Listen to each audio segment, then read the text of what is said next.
আলহামদুলিল্লাহি রাব্বিল আলামিন ওয়াসসালাতু ওয়াসসালামু আলা আশরাফিল আমবিয়া ওয়াল মুরসালিন ওয়া আলা আলিহি ওয়া আসহাবিহি আজমাইন। আউযু বিল্লাহি মিনাশ শাইতানির রাজীম। বিসমিল্লাহির রহমানির রহিম। ইন্নাল্লাহা ওয়া মালাইকাতাহু ইউসাল্লুনা আলান নবী ইয়া আইয়ুহাল্লাযীনা আমানু সাল্লু আলাইহি ওয়া সাল্লিমু তাসলিমা। দরুদ শরীফ পড়েন। আল্লাহুম্মা সাল্লি আলা সাইয়্যিদিনা ওয়া নাবিয়্যিনা শাফিয়ানা মাওলানা মুহাম্মদ সাল্লাল্লাহু আলাইহি ওয়া আলা আলিহি ওয়া সাহবিহি ওয়া বারাক ওয়া সাল্লাম। সম্মানিত সভাপতি, আজকের ইসলামী পাঠাগার খিলগাঁও কর্তৃক আয়োজিত 3 দিন ব্যাপী তাফসীরুল কোরআন মাহফিলের সমাপনী দিবসে মা বোনদের জন্য বিশেষভাবে আয়োজিত এই সকালবেলার অনুষ্ঠানে আগত সম্মানিত মা এবং বোনেরা, উপস্থিত সুধীমণ্ডলী, আসসালামু আলাইকুম ওয়া রাহমাতুল্লাহি ওয়া বারাকাতুহু। আমরা আল্লাহ পাকের দরবারে শুকরিয়া আদায় করছি যে মহান আল্লাহ তাবারক ওয়া তাআলা আমাদেরকে আজ পবিত্র জুমার দিনে মহিলা সমাবেশে তার দ্বীনের কথা, আল্লাহ পাকের দ্বীনের কথা, রাসূল করিম সাল্লাল্লাহু আলাইহি ওয়াসাল্লামের আদর্শের কথা জানার জন্যে আল্লাহ পাক যে আমাদেরকে এখানে উপস্থিত করলেন, এজন্য আমরা শুকরিয়া আদায় করছি। আমরা সকলে পড়ছি আলহামদুলিল্লাহ। প্রতি বছরের মতো এবারও ইসলামী পাঠাগার মহিলাদের জন্য প্রোগ্রামের আয়োজন করেছেন। সেজন্য ইসলামী পাঠাগারকে মোবারকবাদ জানাই। হাদিস শরীফে এসেছে, রাসূল করিম সাল্লাল্লাহু আলাইহি ওয়াসাল্লাম বলেছেন, মাল্লাম ইয়াশকুরিন নাস ফালাম ইয়াশকুরিল্লাহ। যে ব্যক্তি মানুষের কৃতজ্ঞতা স্বীকার করতে জানে না, সে আল্লাহ পাকের শুকরিয়া আদায় করতে জানবে না। তো যারা আজকের ইসলামী পাঠাগার এই বিশাল আয়োজন করেছে, মা বোনদের জন্য পর্দা সহকারে আরাম করে বসার এবং দ্বীনি কথা শোনার যে সুযোগ করে দিলেন, এজন্য তাদের শুকরিয়া আদায় করছি, তাদের জন্য দোয়া করছি। আল্লাহ পাক তাদেরকে কবুল করুন। এবং এই পাঠাগারের উদ্যোক্তা, প্রতিষ্ঠাতা, সভাপতি শহীদ আবুল কাসেমের কথা স্মরণ করছি এবং প্রাণ ভরে তার জন্য দোয়া করছি। আল্লাহ পাক শহীদ আবুল কাসেমকে জান্নাতুল ফেরদাউসের মেহমান বানায় নিন। আমি মা বোনদের বাছাইকৃত প্রশ্নগুলির জবাব সর্বপ্রথমে দিতে চেষ্টা করছি। প্রশ্নগুলির জবাব শেষ করে আপনাদের উদ্দেশ্যে বক্তব্য পেশ করব ইনশাআল্লাহ। এক বোন প্রশ্ন করেছেন, কিছুদিন আগে হাইকোর্টের 2 বিচারকের রায়ে বলেছেন সকল ফতুয়া অবৈধ। ফতুয়া কি এবং হাইকোর্টের রায়ের যৌক্তিকতা বিস্তারিত জানাবেন। এটি একটি সুন্দর প্রশ্ন তিনি করেছেন। নওগাঁ জেলার সাইফুল এবং শাহিদা নাম্নী এক দম্পতির মধ্যে তালাক অনুষ্ঠিত হয়েছে এবং এরপরে একজন হাজী সাহেব এর ফতোয়া দিয়েছেন। সেই ফতোয়া অনুযায়ী তাদের মধ্যে সংসারে ভাঙন সৃষ্টি হয়েছে না কি হয়েছে, পত্রপত্রিকা আপনারা দেখেছেন। এরপরে হাইকোর্ট থেকে এর রায় ঘোষণা করা হয়েছে। তো ব্যাপারটি হয়েছে এরকম যে কারো পায়ে যদি গ্যাংরিন হয়, তাহলে গ্যাংরিনযুক্ত আঙ্গুলটা কেটে দেওয়া উচিত, এটা আর সংক্রামিত হবে না। কিন্তু পায়ে গ্যাংরিন হয়েছে বলে কোনো ডাক্তার রুগীর গলায় কেটে দিয়ে রুগীর জীবনের মতো যন্ত্রণা মুক্ত করে দেবে রোগের, এরকম কোনো ডাক্তারে কাজ করে না। এখন নওগাঁয় যে ঘটনা ঘটেছে, সেই ঘটনার কারণে হাইকোর্টের বিচারপতিদের উচিত ছিল শুধুমাত্র যেখানে ঘটনা ঘটেছে সেই অন্যায়ভাবে ফতোয়া দেওয়ার, এবং যে ব্যক্তি ফতোয়া দেওয়ার অধিকার রাখে না এমন ব্যক্তি ফতোয়া দেওয়ার কারণে এদের শাস্তি হওয়া উচিত ছিল। তা না করে বিচারক দুইজন একেবারেই অ্যাজ এ হোল গোটা ফতোয়া সিস্টেমটা কি অবৈধ ঘোষণা এবং শাস্তিযোগ্য অপরাধ হিসাবে ঘোষণা করলেন। এটি তারা সঠিক রায় দেননি, এ রায়টি সঠিক হয়নি। ফতোয়া কি সেটা আগে আপনাদের বুঝতে হবে। ফতোয়া হচ্ছে আরবি শব্দ, শব্দটি ফতুয়া নয়, ফাতোয়া। এর অর্থ হচ্ছেই, বিষয়টা হচ্ছেই যে প্রত্যেকটি মুসলিম নরনারী তার জন্ম থেকে শুরু করে মৃত্যু পর্যন্ত জীবনের সকল দিক ও বিভাগে প্রত্যেকটি মুসলমান নরনারী সারাটি জীবন ফতোয়ার মুখাপেক্ষী। ফতোয়া কি? ফতোয়া হলো নামাজ কিভাবে পড়ব, সন্তানের আকিকা কিভাবে দেব, সন্তানের নামটা কিভাবে রাখব,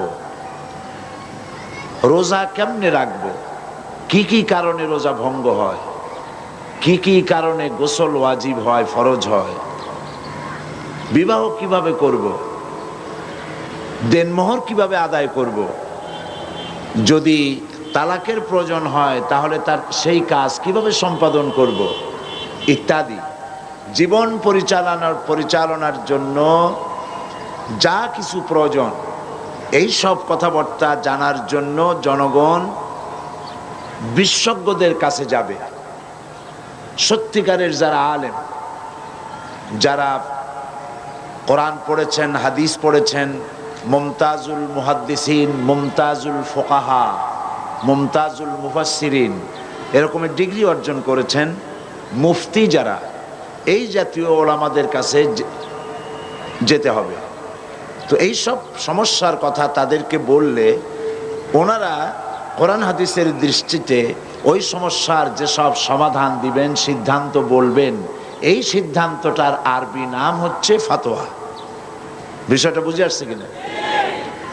এখন অ্যাজ এ হোল যদি ফতোয়াকে নিষিদ্ধ ঘোষণা করা হয় তাহলে তো ইসলাম পালন করা মুসলমান নরনারীর জন্য সম্পূর্ণভাবে অসম্ভব হয়ে যাবে। এই কাজটি ওনারা ভালো করেননি। যে রায় দিয়েছেন এ রায়টি সঠিক হয়নি। এ রায়ের পুনর্বিবেচনা হওয়া উচিত, আপিল হওয়া উচিত, এবং এ রায় কিছুতেই দেশের জনগণ মানবে না।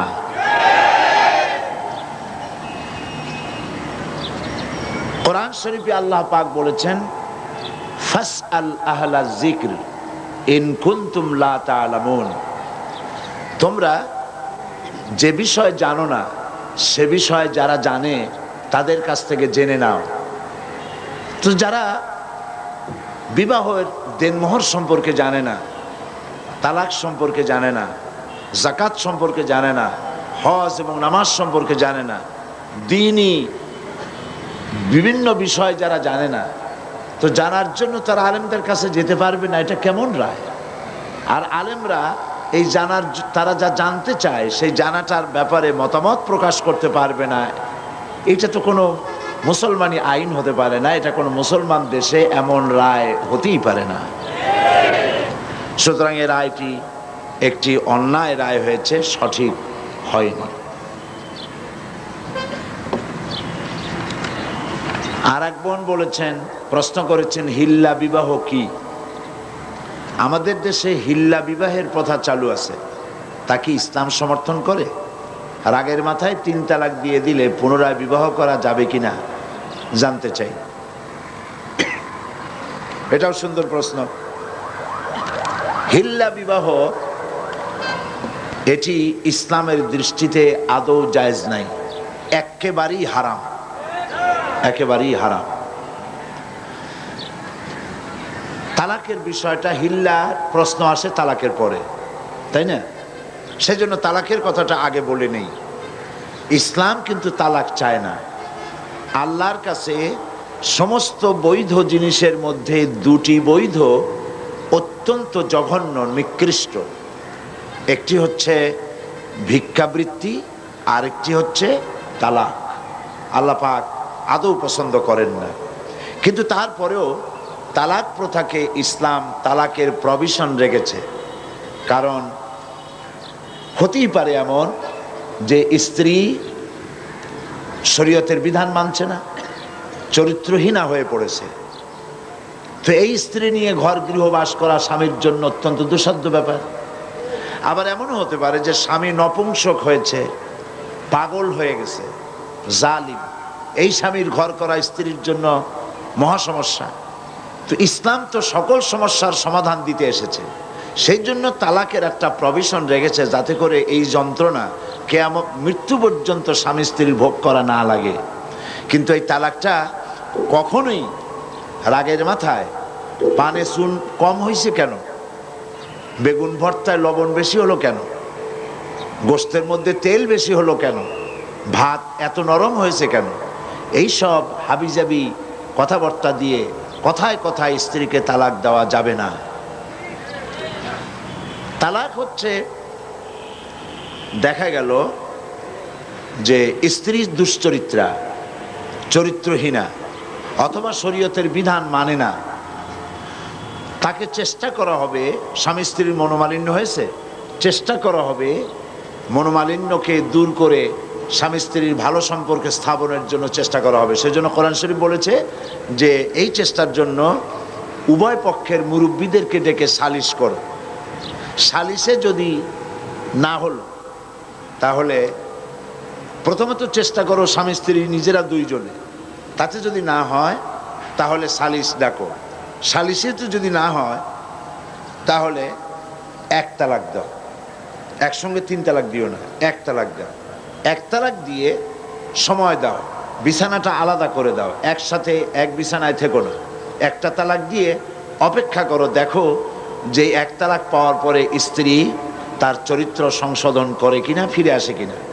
যদি ফিরে আসে তাহলে 2য় মাসে তাকে তুমি তোমার কাছে ফিরিয়ে নিতে পারো। এ হলো আল্লাহর বিধান। এ বিধান কার? আল্লাহর বিধান। কোরআন শরীফে আল্লাহ পরিষ্কার বলেছেন 2য় মাসে তারে ফিরায় নাও।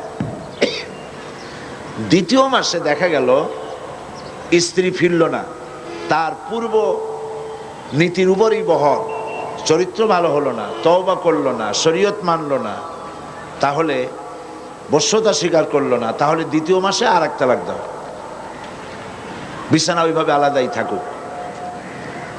যদি স্ত্রী স্বামী থেকে এই বিচ্ছিন্নতায় বিরহ যন্ত্রণা সহ্য করতে না পারে এবং নিজের দোষ ত্রুটি বুঝতে পারে, আর যদি ফিরে আসে, তাহলে 3য় মাসে তারে ফিরায় নাও। দেখছেন আল্লাহর বিধান, ফিরায় নাও। কিন্তু দেখা গেল 3য় মাসেও ফিরল না, তখন তাকে গ্রেট ডেঞ্জার সিগন্যাল নাম্বার 10 দিয়ে দাও। 1, 2, 3, এরপর তো আর কিছু থাকে না। 3য় মাসেও যখন ফিরল না, তখন 3 তালাক বায়না করে তাকে ব্যাক করায় দাও, বাস শেষ হয়ে গেল। এরপরে আল্লাহ পাক বলছেন এই স্ত্রী আর কোনোদিন তুমি গ্রহণ করতে পারবা না, তোমার জন্য চিরকালের জন্য এই স্ত্রী হারাম হয়ে গেল। হাত্তা তানকিহা জাওজান গায়রাহু, যতক্ষণ পর্যন্ত অন্য পুরুষ সে গ্রহণ না করছে। এইখানে গ্রামের মাতব্বর সর্দারেরা, মেম্বার চেয়ারম্যানেরা এই আয়াতের এই একটু সুযোগ পাইল যে আর একটা পুরুষের কাছ থেকে ঘুরে আসলে তবে তো প্রথম স্বামী পাইতে পারে। সেই জন্য তারা হিল্লার ব্যবস্থা করল। সেই হিল্লাটা কি? সেই হিল্লা হলো একটা পুরুষের সঙ্গে কন্ট্যাক্ট করা হলো, চুক্তি, যে তুমি এই মেয়ে লোকটাকে বিয়ে করবা, কিন্তু সাবধান, তাকে টাচ করতে পারবে না, অথবা 3 দিন রাখবা, তারপরে তাকে তালাক দিয়ে দিবা। এইভাবে পয়সা দিয়া অথবা ম্যানেজড ওয়েতে বিবাহের ব্যবস্থা করে দিল। ইসলামী শরীয়তে এই ধরনের হিল্লা বিবাহ সম্পূর্ণ হারাম, আদৌ জায়েজ নেই। তাহলে কি হবে?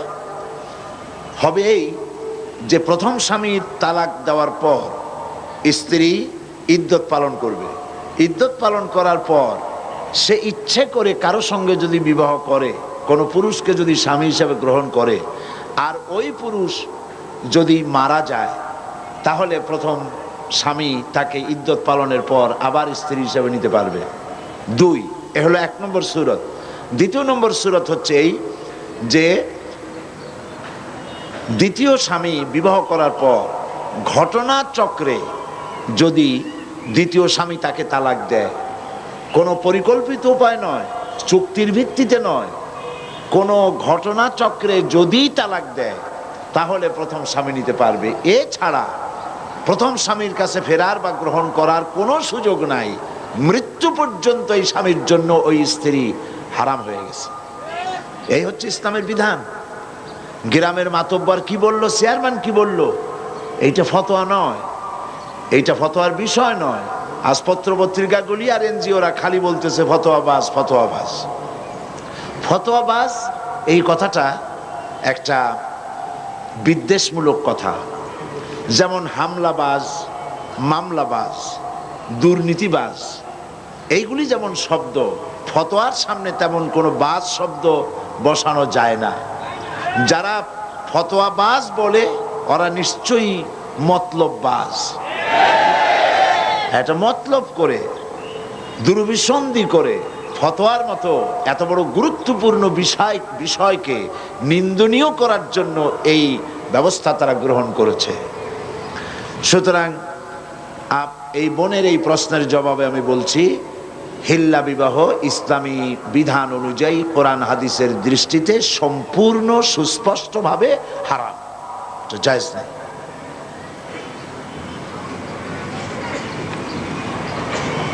আরেকজন প্রশ্ন করেছেন, মহিলারা কি তাদের স্বামীদেরকে তালাক দিতে পারে?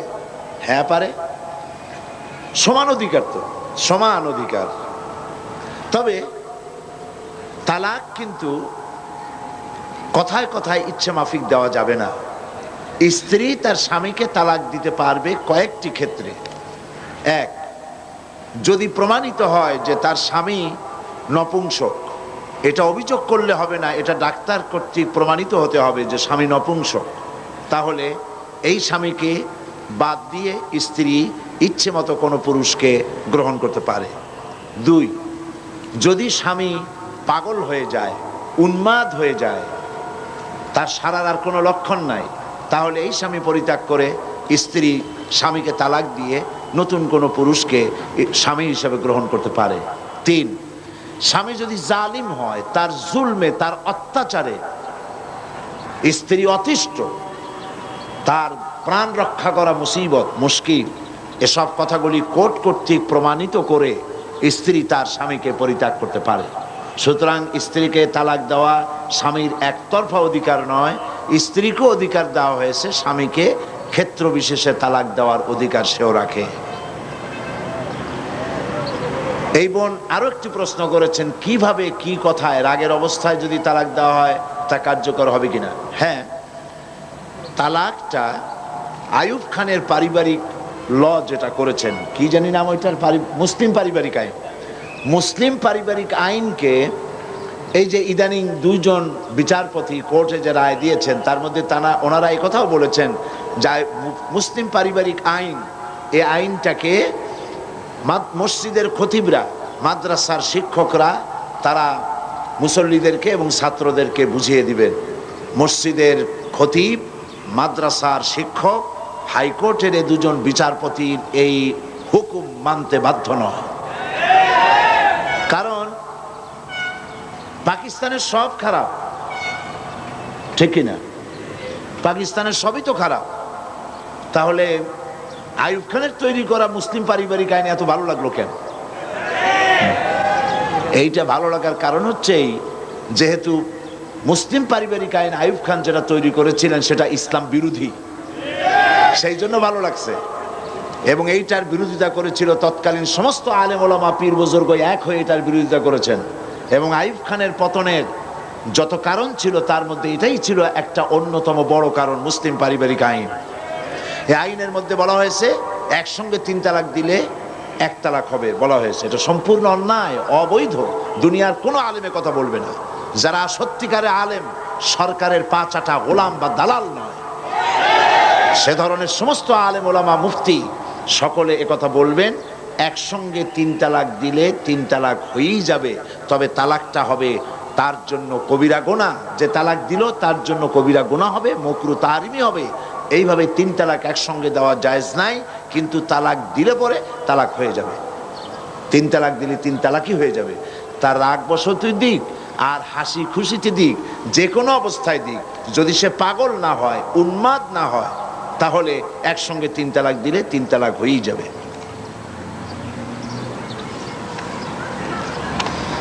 আর এক বোন প্রশ্ন করেছেন, মহিলাদের সতর কতটুকু? ইহা কি সবসময় মেনে চলতে হয় বা ঢেকে থাকতে হয়? কি এটা?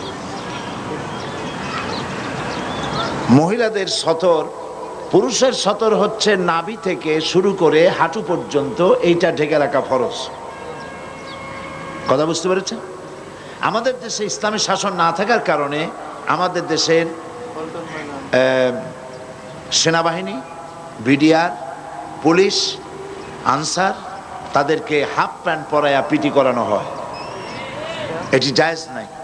এটা ব্রিটিশের আইনকে ফলো করা হয়, আল্লাহর আইন ফলো করা হয় না। আল্লাহর বিধান হচ্ছে পুরুষের সতর হচ্ছে নাভি থেকে হাঁটু পর্যন্ত ঢেকে রাখতে হবে।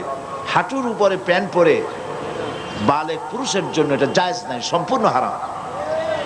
আর নারীর সতর হচ্ছে পায়ের পাতা থেকে শুরু করে মাথার চুলের গোড়া পর্যন্ত, মাথার চুল পর্যন্ত সবটা সতর।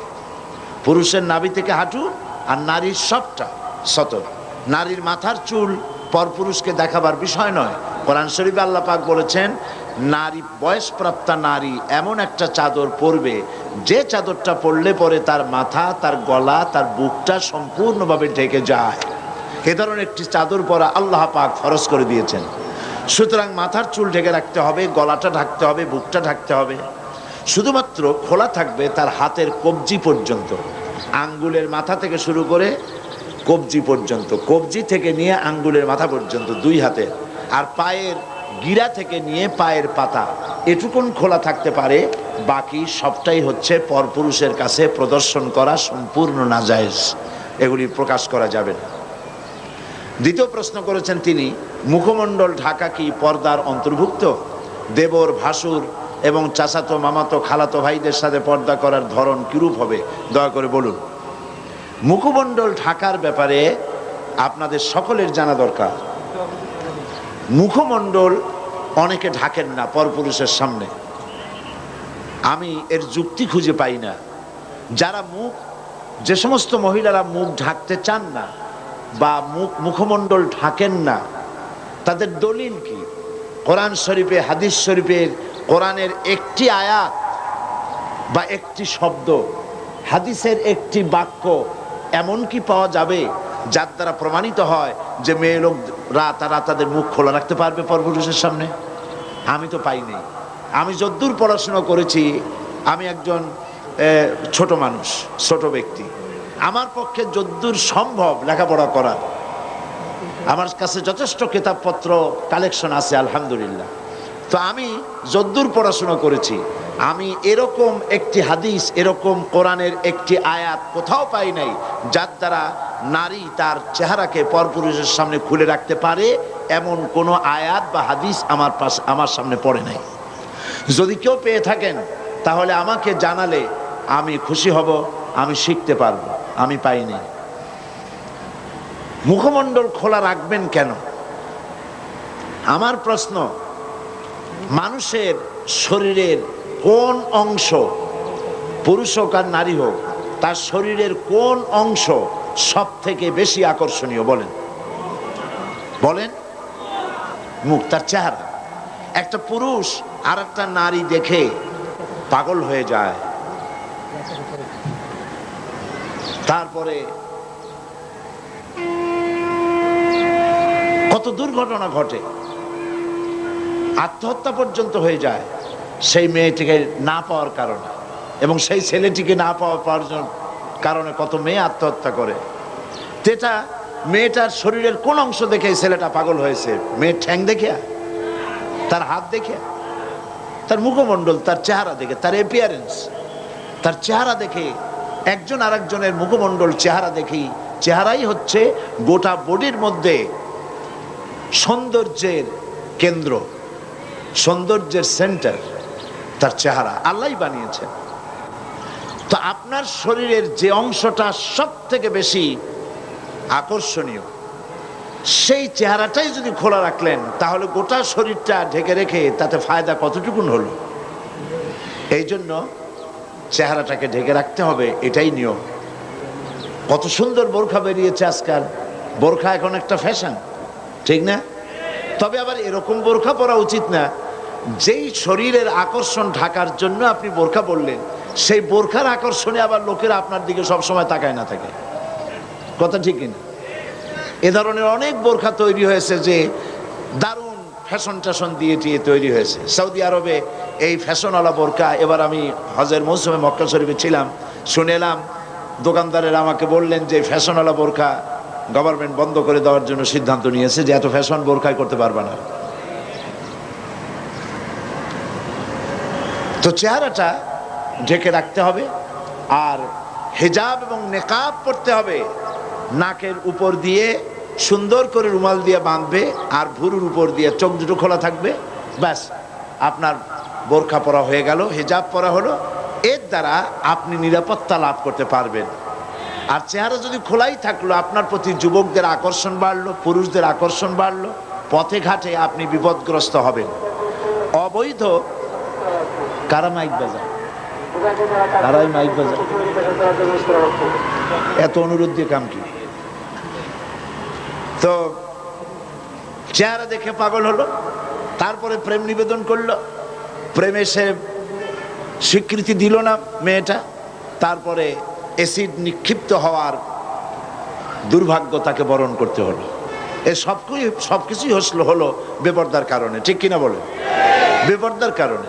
আজ পর্যন্ত নারীদের মুখমণ্ডলে যত অ্যাসিড নিক্ষিপ্ত হয়েছে, যত নারী, সমস্ত নারীরাই বেপর্দা নারী।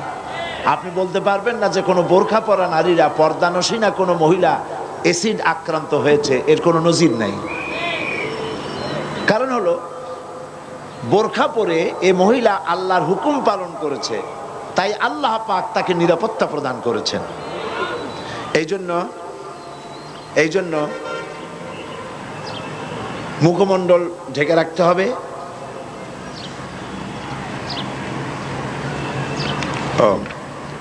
মা বোনদের মধ্য থেকে একটা স্লিপ এসেছে আমার কাছে, সেখানে লেখা হয়েছে যে কেউ কোনো মা বোন পরস্পরে সাইড টক করতেছেন, কথাবার্তা বলতেছেন।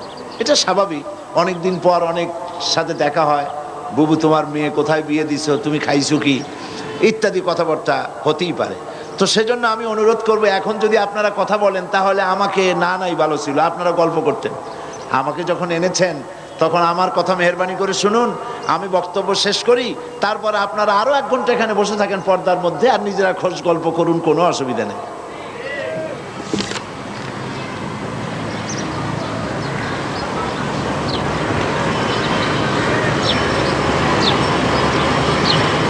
আরেকটি প্রশ্ন করেছেন তিনি, আমার শ্বশুর বাড়ির লোকজনের ইসলামী পর্দা প্রথা সম্পর্কে ধারণা না থাকায় আধুনিক জাহিলি চালচলনে অভ্যস্ত। এমত অবস্থায় আমিও সেখানে ঠিকমতো পর্দা করতে পারি না, আমার কি করা উচিত? আপনি আপনার শ্বশুর বাড়ির লোকজনদেরকে পর্দা সম্পর্কে তাদেরকে বুঝান, কোরআন হাদিস দিয়ে বুঝান, এবং আপনি নিজে পর্দা করে চলুন, তাদেরকে বুঝাতে চেষ্টা করুন। এইভাবে আস্তে আস্তে করে বুঝাইয়া তাদেরকে পর্দার ভিতরে আনার জন্য চেষ্টা করুন। আরেক বোন প্রশ্ন করেছেন, আপনি একজন আলেম, আপনি কেন ওয়াজ মাহফিলে ওয়াজ নসিহতের ভেতরে রাজনীতির কথা বলেন? ভালো কথাই বলছেন। তো এটা দেখো, বিষয়টা হচ্ছে আল্লাহ যদি রাজনীতির কথা না বলতেন, রাসূল করিম সাল্লাল্লাহু আলাইহি ওয়াসাল্লাম যদি রাজনীতি না করতেন, সাহাবায়ে কেরাম যদি রাজনীতি না করতেন, আমি সাইদি রাজনীতির কথা বলতাম না, যেহেতু আল্লাহ পাক কোরআনে কারিমের মধ্যে রাজনীতির কথা বলেছেন, রাজনৈতিক বক্তব্য কোরআনে আছে, তো আমি কিভাবে রাজনীতির কথা না বলে পারবো? যদি আমি এগুলি না বলি, তাহলে রাসূল করিম সাল্লাল্লাহু আলাইহি ওয়াসাল্লাম বলেছেন, আস-সাকিতু আনিল হাক্কি ফাহুয়া শায়তানুন আখরাস। যে ব্যক্তি হক কথা বলে না, জেনে হক জানে অথচ সে বলে না, সে বোবা শয়তান।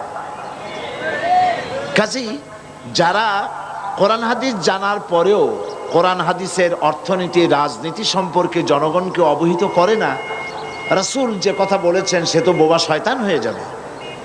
তো আল্লাহ পাকের রাসূল রাজনীতি করেছেন, রাষ্ট্রপ্রধান ছিলেন। গতকাল এই বোন যদি মাহফিলে থাকতেন তো আজকের এই প্রশ্ন করতেন না বলি আমি মনে করি। কালকের রাজনীতির কথা যথেষ্ট আমি বলেছি, কোরআনে কারিমে কি আছে, রাসূল কি করেছেন, বলি নাই? সুতরাং আমার বোনকে আমি অনুরোধ করব, মেহেরবানি করে আপনি কোরআন হাদিস ভালো করে পড়ুন, তাহলে বুঝতে পারবেন রাজনীতি করা মুসলমানদের জন্য নফল নয়, সুন্নত নয়, ফরজ। মুসলমানেরা ইসলামী রাজনীতি করবে। কি রাজনীতি করবে? ইসলামী রাজনীতি করবে। কেন? আমি যদি রাজনীতি না করি তাহলে সুদ বন্ধ করব কি করে? সুদ কি হালাল না হারাম? বলেন, হালাল না হারাম? তা আমি কি খতমে খাজেগান পড়ে, বুখারী শরীফ খতম করে, কোরআন শরীফ খতম করে ফু দিয়া সুদযুক্ত সুদওয়ালা ব্যাংকগুলিকে আমি কি সুদ বন্ধ করতে পারবো? বাংলাদেশের সমস্ত আলেমরা যদি পানি পড়িয়া সেই পানি সুদের ব্যাংকে ঢালে দেয়, তাতে কি সুদ বন্ধ হবে? তাবলিগি জামাতের লোকেরা টঙ্গি বসে লক্ষ লক্ষ মানুষ সুদের বিরুদ্ধে কানতে কানতে সব যদি বেহুশ হয়ে যায়, তাতে কি সুদ বন্ধ হবে? সুদ বন্ধ হবে কিসে? পার্লামেন্টে আইন পাস করতে হবে। পার্লামেন্টে কি করতে হবে? সুদ বিরোধী আইন পাস করতে হবে সুদ বন্ধ করার জন্য। আর পার্লামেন্টে আপনি যাইতে পারবেন না কিয়ামত পর্যন্ত পীর মুরিদি করিয়া। পার্লামেন্টে যাইতে পারবেন কখন? রাজনীতি করিয়া। কি করে যেতে পারবেন? তাহলে রাজনীতি না করলে আপনি সুদ বন্ধ করবেন কি করে? এটা দাও, একটা পেপার ওয়েট দাও। এরপরে দেশে বেশ্যাবৃত্তি চলতেছে, ঘুষ চলতেছে, সুদ চলতেছে, জুয়া চলতেছে, জেনা ব্যভিচার চলতেছে, ঠিক কিনা বলেন? এগুলো আপনি কি দিয়ে বন্ধ করবেন? এদেশে তো হাজার হাজার বছর ধরে ওয়াজ হচ্ছে, শত শত বছর ওয়াজ হইতেছে, পীর মুরিদি হইতেছে, বলেন কথা ঠিক কিনা? তো এত ওয়াজ, এত পীর মুরিদি, এত তাবলিগ, এত জিকের, এত কিছু, সুদ বন্ধ হয়েছে? বেশ্যাবৃত্তি বন্ধ হয়েছে? জেনা বন্ধ হয়েছে? চুরি ডাকাতি বন্ধ হয়েছে? সেগুলি আপনি বন্ধ কি দিয়া করবেন? বন্ধ করবেন সেইভাবে রাসূল করেছেন, যেভাবে রাসূলুল্লাহ মদিনায় গিয়েছেন, রাষ্ট্র প্রতিষ্ঠা করেছেন, কোরআনের আইন চালু করেছেন, রাজনৈতিক বিধান চালু করেছেন, সমাজনীতি দিয়েছেন, অর্থনীতি দিয়েছেন, ইসলাম পূর্ণাঙ্গ রূপে প্রতিষ্ঠিত হয়েছে। চুরি ডাকাতি, জেনা ব্যভিচার অটোমেটিক্যালি সব বন্ধ হয়ে গেছে। কাজী আল্লাহ রসুল যে কারণে রাজনীতি করেছেন, আমিও একই কারণে রাজনীতি করি।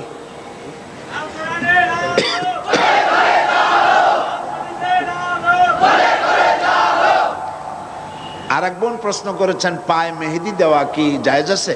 রাসূলুল্লাহ সাল্লাল্লাহু আলাইহি ওয়াসাল্লাম কি সত্যিই দাড়িতে মেহেদি দিয়েছিলেন?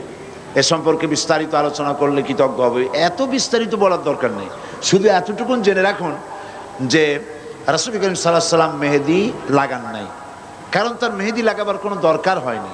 মেহেদি লাগায় তো দাড়িটা লাল বানাবার জন্য, তাই তো, রঙিন করার জন্য। এখন হুজুরের দাড়ি পাকে নাই, চুলি পাকে নাই, ইন্তেকালের আগে মাত্র 17 গাছা চুল দাড়ি পাকছিল, মাত্র 17 গাছা চুল দাড়ি পাকছিল, এই জন্য মেহেদি লাগাবার কোনো দরকার হয়নি। তবে সাহাবায়ে কেরাম মেখেছেন, হুজুর তা পছন্দ করেছেন। কাজেই মেহেদি যদি কোনো মেয়ে লোক পায়ে লাগায় তা কোনো গুনাহ হবে না। হাতেও লাগাতে পারেন, পায়েও লাগাতে পারেন, কোনো নাজায়েজ বিষয় নয়। বরং হাতে মেহেদি লাগানো, মেয়েরা হাতে মেহেদি লাগাবে, এটা রাসূলুল্লাহ পছন্দ করতেন।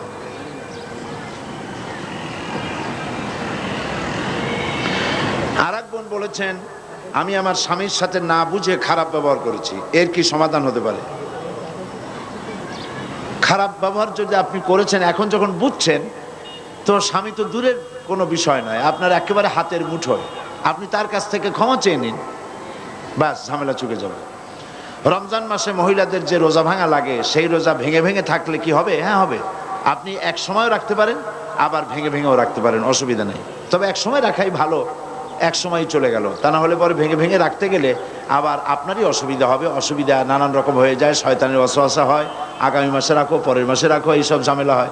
একসাথে রাখলেই বরং ভালো।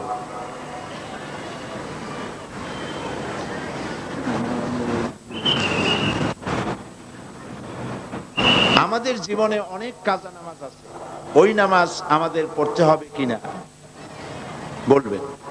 ফরজ নামাজ যা কাজা করেছেন তা সব আদায় করতে হবে, আদায় করা উচিত, করতে হবে। এবং এর নিয়ম হচ্ছে প্রত্যেক ফরজ নামাজের আগে সেই কাজা নামাজটা আদায় করে নেবেন। যেমন ফজরের আগে, ফজরের ফরজ পড়ার আগে কাজাটা আদায় করে নিলেন, জোহরের আগে জোহরের উমরি কাজাটা আদায় করে নিলেন, আসরের আগে আসরের উমরি কাজাটা আদায় করে নিলেন। এইভাবে করে করে প্রত্যেক নামাজের আগে আপনি যে কাজা নামাজটা পড়ে, যে নামাজগুলি কাজা আছে আপনি আদায় করে নেবেন। আমার জানা মতে পাত্র নির্বাচনের ক্ষেত্রে ইসলাম নারীদেরকে স্বাধীনতা দিয়েছে। কোনো মেয়ে কোরআন হাদিসের দৃষ্টিতে আদর্শ পাত্রের সাথে বিবাহ বসতে ইচ্ছুক, সংশ্লিষ্ট মেয়ের পিতামাতা এতে সম্মত নয়। তাদের মতে দিনদারির সাথে অবশ্যই পার্থিব ধনাঢ্যতা থাকলেই কেবলমাত্র দিনদার পাত্র নির্বাচন করা যাবে, নতুবা নয়। এই কথা ঠিক না। পাত্র নির্বাচন করার ব্যাপারে দিনদারিকে প্রাধান্য দিতে হবে। এরকম দেখা গেছে যে দিনদার পাত্রের কাছে দিয়েছে, মাল ছিল না, কিন্তু পাত্র দিনদার, বিবাহের পরে দেখা গেছে যে পাত্র মালদার হয়ে গেছে। এটা আল্লাহর ইচ্ছা, কে মালদার হবে কে গরিব হবে এটা আল্লাহ পাক ভালো জানেন। সুতরাং কারো মেয়ে যদি দিনদার পাত্র পছন্দ করে তাহলে সেই দিনদার পাত্রের সাথেই তার বিবাহ দেওয়া উচিত, গরিব বলে অ্যাভয়েড করা ঠিক না। বুঝে শুনে চিন্তা ভাবনা করি কাজ করা উচিত। ছবি তোলা জায়েজ নেই, তবে প্রয়োজন বোধে ছবি তোলা যাবে।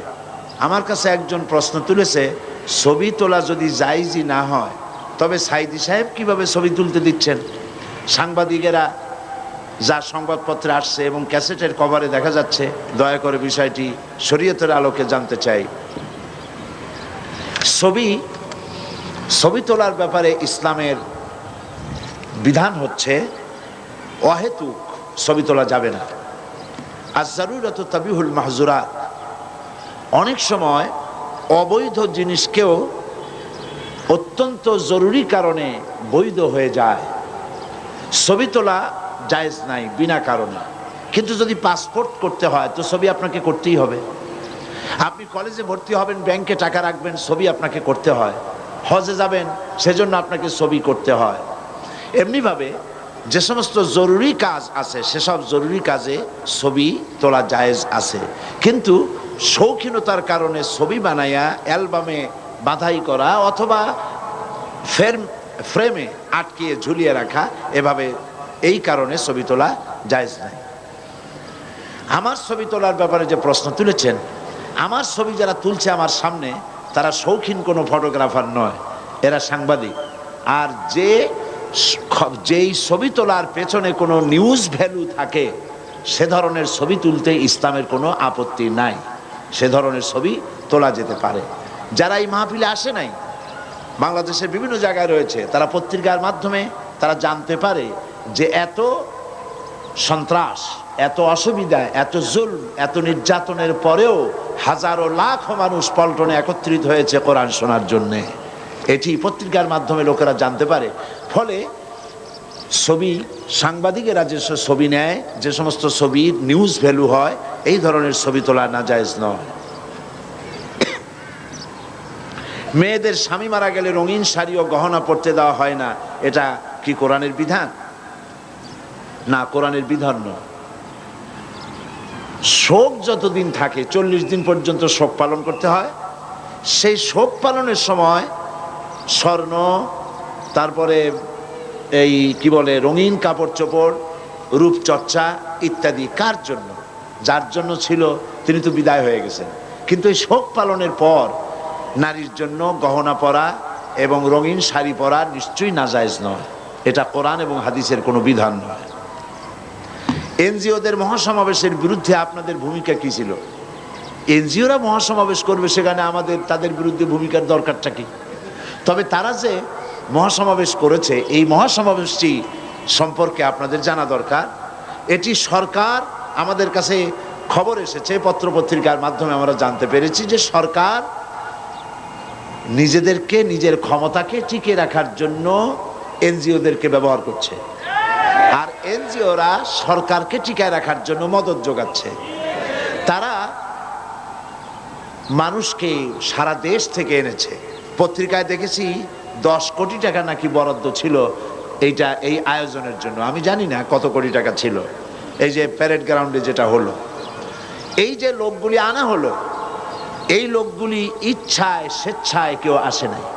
তাদেরকে বাস ভাড়া দিয়া, পয়সা দিয়া, খাওয়ার দিয়া আনা হয়েছে, এবং তারা আসতে বাধ্য হয়েছে, কারণ তারা এনজিওদের কাছে ঋণী। এনজিওরা ওদেরকে টাকা দিয়েছে, মানি ইনভেস্ট করেছে। এখন টাকা দিয়েছি, যদি না যাও তাহলে এই টাকাগুলি পাইবে না, পরবর্তী সময় আর তোমাদেরকে কিস্তি দেওয়া হবে না, এরকমের ভয় দেখিয়ে, ভীতি দেখিয়ে লোকদের আনা হয়েছে। পত্রিকায় দেখেছি এমন অনেক মেয়ে লোক, পুরুষ লোক আসছে যারা জানি না কি কারণে তাদেরকে এখানে আনা হয়েছে। তাদের কাছে ফেস্টুন দেওয়া হয়েছে, ব্যানার দেওয়া হয়েছে, যাতে লেখা আছে ফতোয়াবাজি নিপাত যাক। কোন সাংবাদিক তাদেরকে জিজ্ঞেস করেছে, আচ্ছা ফতোয়াবাজি নিপাত যাক এর অর্থ কি? কয় যে আমরা এর অর্থ জানি না, ধরাই দিছে তাই ধরে আছে। এই হচ্ছে অবস্থা। তো তারা বাইরের থেকে লোকদেরকে আমদানি করে এখানে এনে এনজিওরা এই কাজগুলি করেছে। এনজিওদের কাজ, গতকাল আমি বলেছি, এনজিওদের কাজ সেবা করা, রাজনীতি করা নয়, ব্যবসা করা নয়। কিন্তু তারা সংবিধান বহির্ভূত ভাবে তারা এখন ব্যবসা করতেছে, তারা এখন রাজনীতি করতেছে, রাজনীতি কন্ট্রোল করতেছে পর্যন্ত, এদূর তারা এগিয়ে গেছে। এবং এনজিওরা হচ্ছে এদেশে অধিকাংশ এনজিও ইসলাম বিরোধী, আলেম বিরোধী, পীর বিরোধী, মুসলমান বিরোধী, সম্পূর্ণরূপে ইসলামের সাথে তারা দুশ্মনী করে যাচ্ছে। তাদের এভাবে কোনো সমাবেশ করা তাদের জন্য বৈধ নয়, অবৈধভাবে তারা সমাবেশ করেছে। তাদের কাজটাই হলো সেবার কাজ করা। সমাবেশের কি প্রয়োজন তাদের? এই সমাবেশ করে লোকজনদেরকে মোটিভেটেড করতেছে তারা ইসলামের বিরুদ্ধে।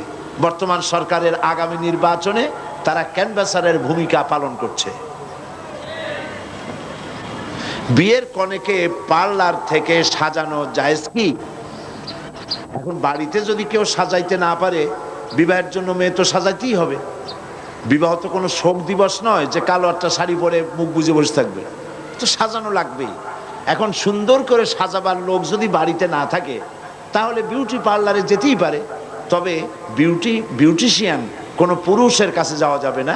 বিউটিশিয়ান মহিলা বিউটিশিয়ানদের কাছ থেকে কনেকে সাজায় আনা ইসলাম কোনো বাধা দেয় না। মিলাদ কি? অনেকের মতে পড়া যায়, আবার অনেকের মতে মিলাদ পড়া যায় না। অনুগ্রহ করে সঠিক ব্যাখ্যা জানাবেন। মিলাদটা রাসূলের যুগে ছিল না। মিলাদ মানে জন্ম, মৌলুদ থেকে মিলাদ। তখন এই মিলাদটা রাসূল করিম সাল্লাল্লাহু আলাইহি ওয়াসাল্লামের জন্ম বৃত্তান্ত। এই জন্ম বৃত্তান্তের যে সিস্টেম আমাদের দেশে, উপমহাদেশে চালু হয়েছে, কতগুলো লোক এক জায়গায় বসে, তারপরে সব দাঁড়াইয়া এনাবি সালাম আলাইকা কোরআন সুরে সমস্বরে একযোগে পড়ল।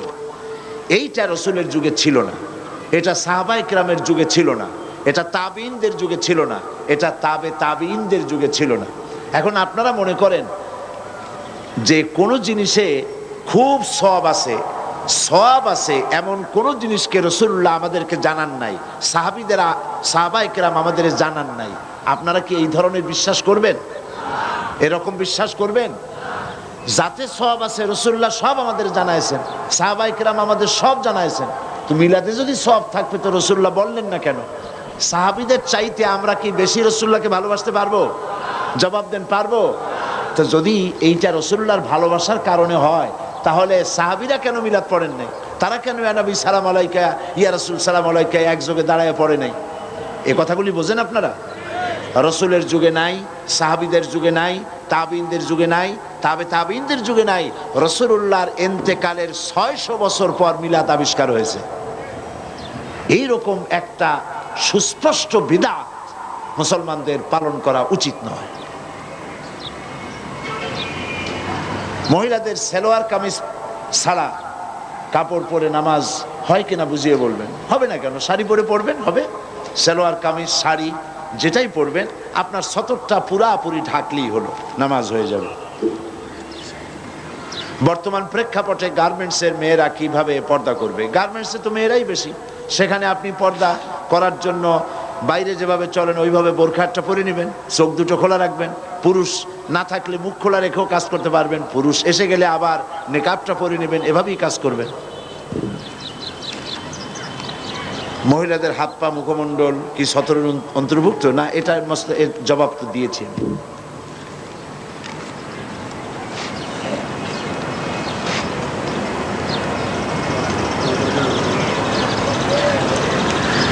এক বোন বলেছেন, এখানে শত শত বোরখা পরা মহিলারা এসেছেন, এদের সবার প্রতি আমার সম্মান, কিন্তু আমরা দেখেছি ঘরের পর্দা অনেকেই করেন না। চাচাতো ভাই, খালাতো ভাই, দুলাভাই, ননদ, স্বামী, স্বামীর পাশের বাড়ির ভাই, এর সাথে অবাধে মেলামেশা, হাসি তামসা করে।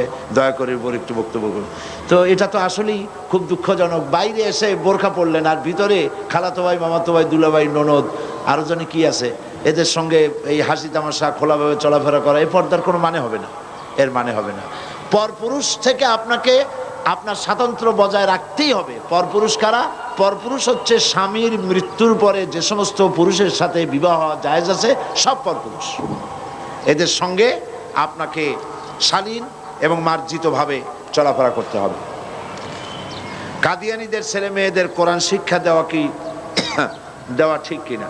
আমাদেরকে যদি কোরআন শিক্ষা দিতে বলে তাহলে আমরা কি যাব তাদের বাসায়? কিছু খাওয়া ঠিক হবে কিনা? এখন কোরআন যদি কেউ শিখতে চায় তো শেখানো যাবে, নিঃসন্দেহে শেখানো যাবে। তবে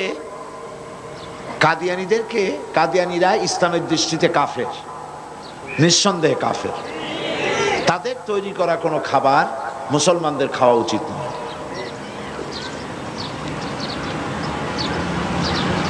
আর এক বোন প্রশ্ন করেছেন, আপনি কি পীর আউলিয়াদের বিরোধী?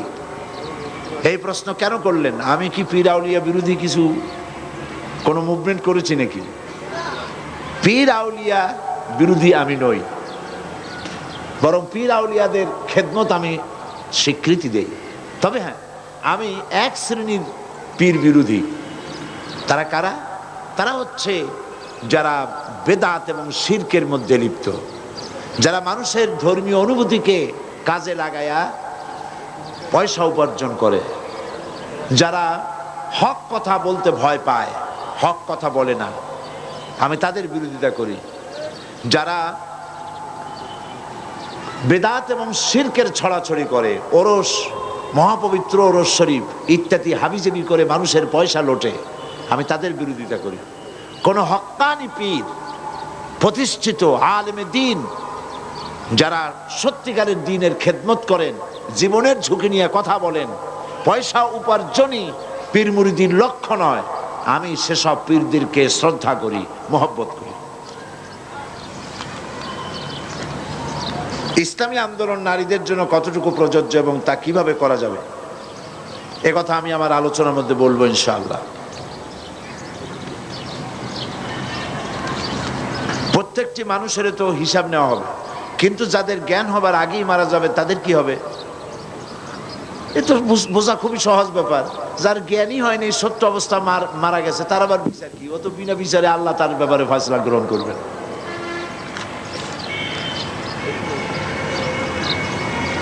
বিগত দিনে না বোঝার কারণে, সাংসারিক ঝামেলার কারণে অনেক নামাজ কাজা হয়েছে, সেগুলি কিভাবে কখন আদায় করবে এই প্রশ্নের জবাব দিয়েছি।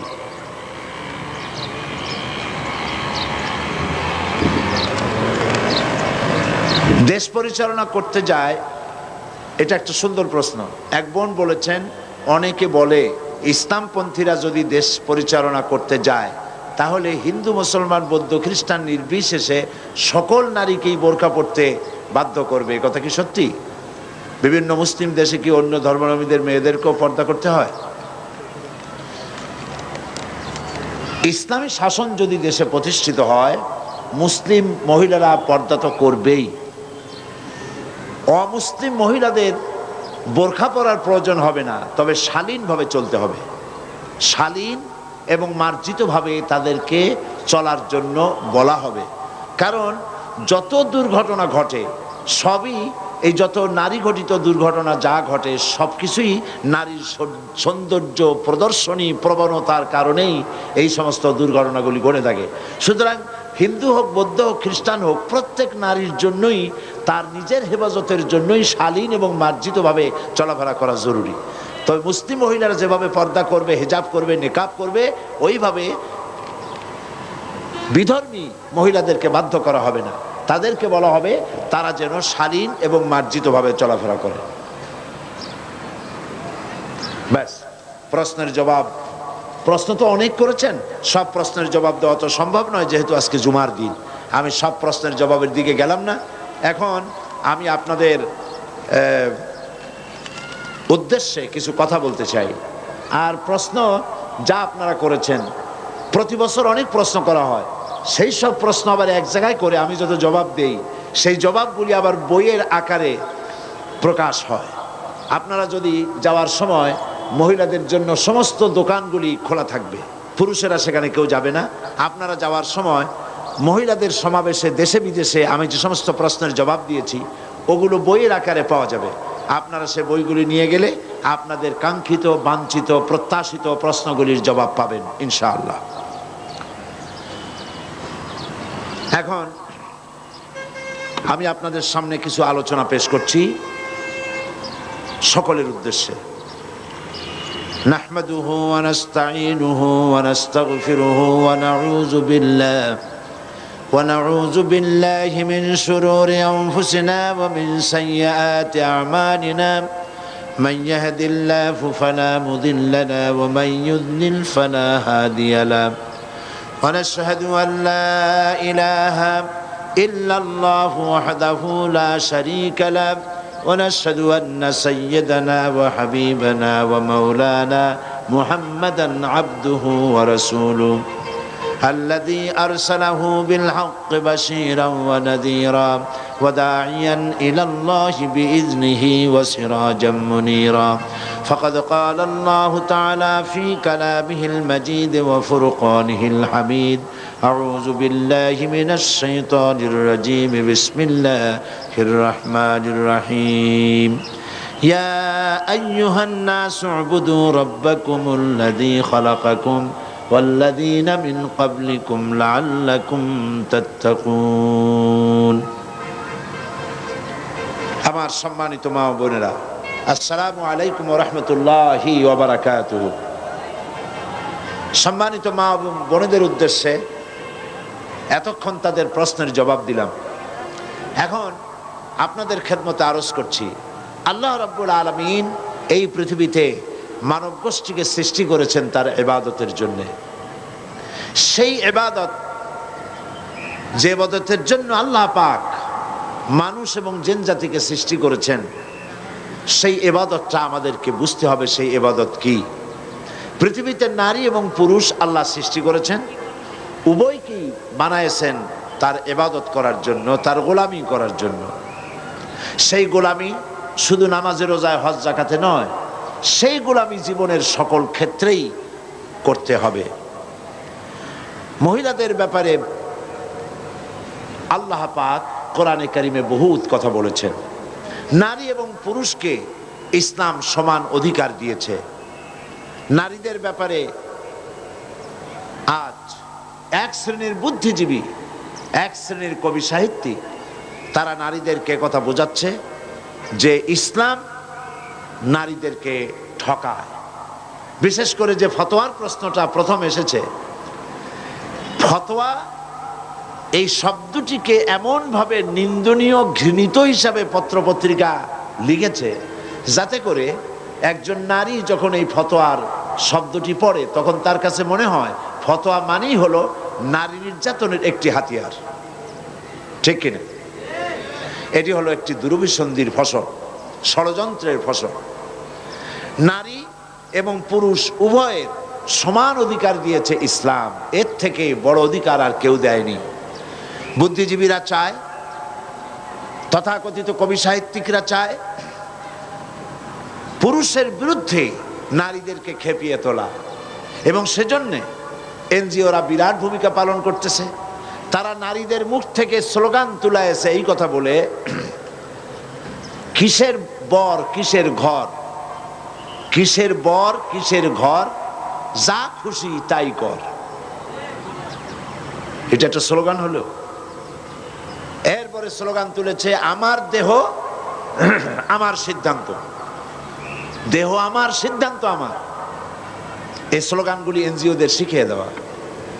দেহ আমার সিদ্ধান্ত আমার, এই কথা আপনি বলতে পারেন না, কারণ দেহ আপনার আপনি দাবি করতে আংশিক হলেও পারেন, কিন্তু এই দেহটা সৃষ্টি করেছেন কে? নাম বলুন, কে করেছেন? এই দেহ তার স্রষ্টা হচ্ছেন আল্লাহ পাক। সুতরাং এই দেহের ব্যাপারে সিদ্ধান্ত নেওয়ার মালিক আপনি নন। এ দেহের ব্যাপারে আপনি কিভাবে চলবেন, দেহের কেমন যত্ন করবেন, কেমন পোশাক পরবেন, সেই সিদ্ধান্ত আপনার হতে পারে না। এই সিদ্ধান্ত নেবেন তিনি, যিনি আপনার এই দেহ সৌষ্ঠব, অঙ্গ সৌষ্ঠব, সৌন্দর্য যিনি দান করেছেন, সিদ্ধান্ত তারটাই গ্রহণ করতে হবে। এখন প্রশ্ন হয়েছে, আপনি সিদ্ধান্ত নেবেন কি এনজিওদের না আল্লাহ? কার সিদ্ধান্ত নেবেন? তো আল্লাহ পাক সিদ্ধান্ত দিয়েছেন নারীদের ব্যাপারে, সিদ্ধান্ত দিয়েছেন তার চলার, তার বলার, তার কাপড় চোপড়ের, তার ওঠা বসার সিদ্ধান্ত, কি ধরনের পোশাক সে পরবে। কোরআন শরীফ তা পরিষ্কার করে বলে দিয়েছে, হাদিস শরীফ তা পরিষ্কার করে বলে দিয়েছে। সুতরাং নারী, অনেকে মনে করেন যে নারী হয়ে জন্মগ্রহণ করে আমার জীবনটাই বৃথা হয়ে গেছে। আসলে আপনার জীবন বৃথা হয়নি, বরং নারী হয়ে জন্মগ্রহণ করে আপনার জীবন তো ধন্যই হয়েছে। আপনাকে ভেবে দেখতে হবে, এই পৃথিবীতে যারা আল্লাহ দাবি করেছে, ইলাহ দাবি করেছে, রব দাবি করেছে, তারা কেউ তো নারী ছিলেন না, সবগুলি পুরুষ। ফেরাউন, নমরুদ, আবু জাহাল, আবু লাহাব, সাদ্দাদ, হামান, এরা কেউ কিন্তু নারী নয়, সবগুলি কি পুরুষ।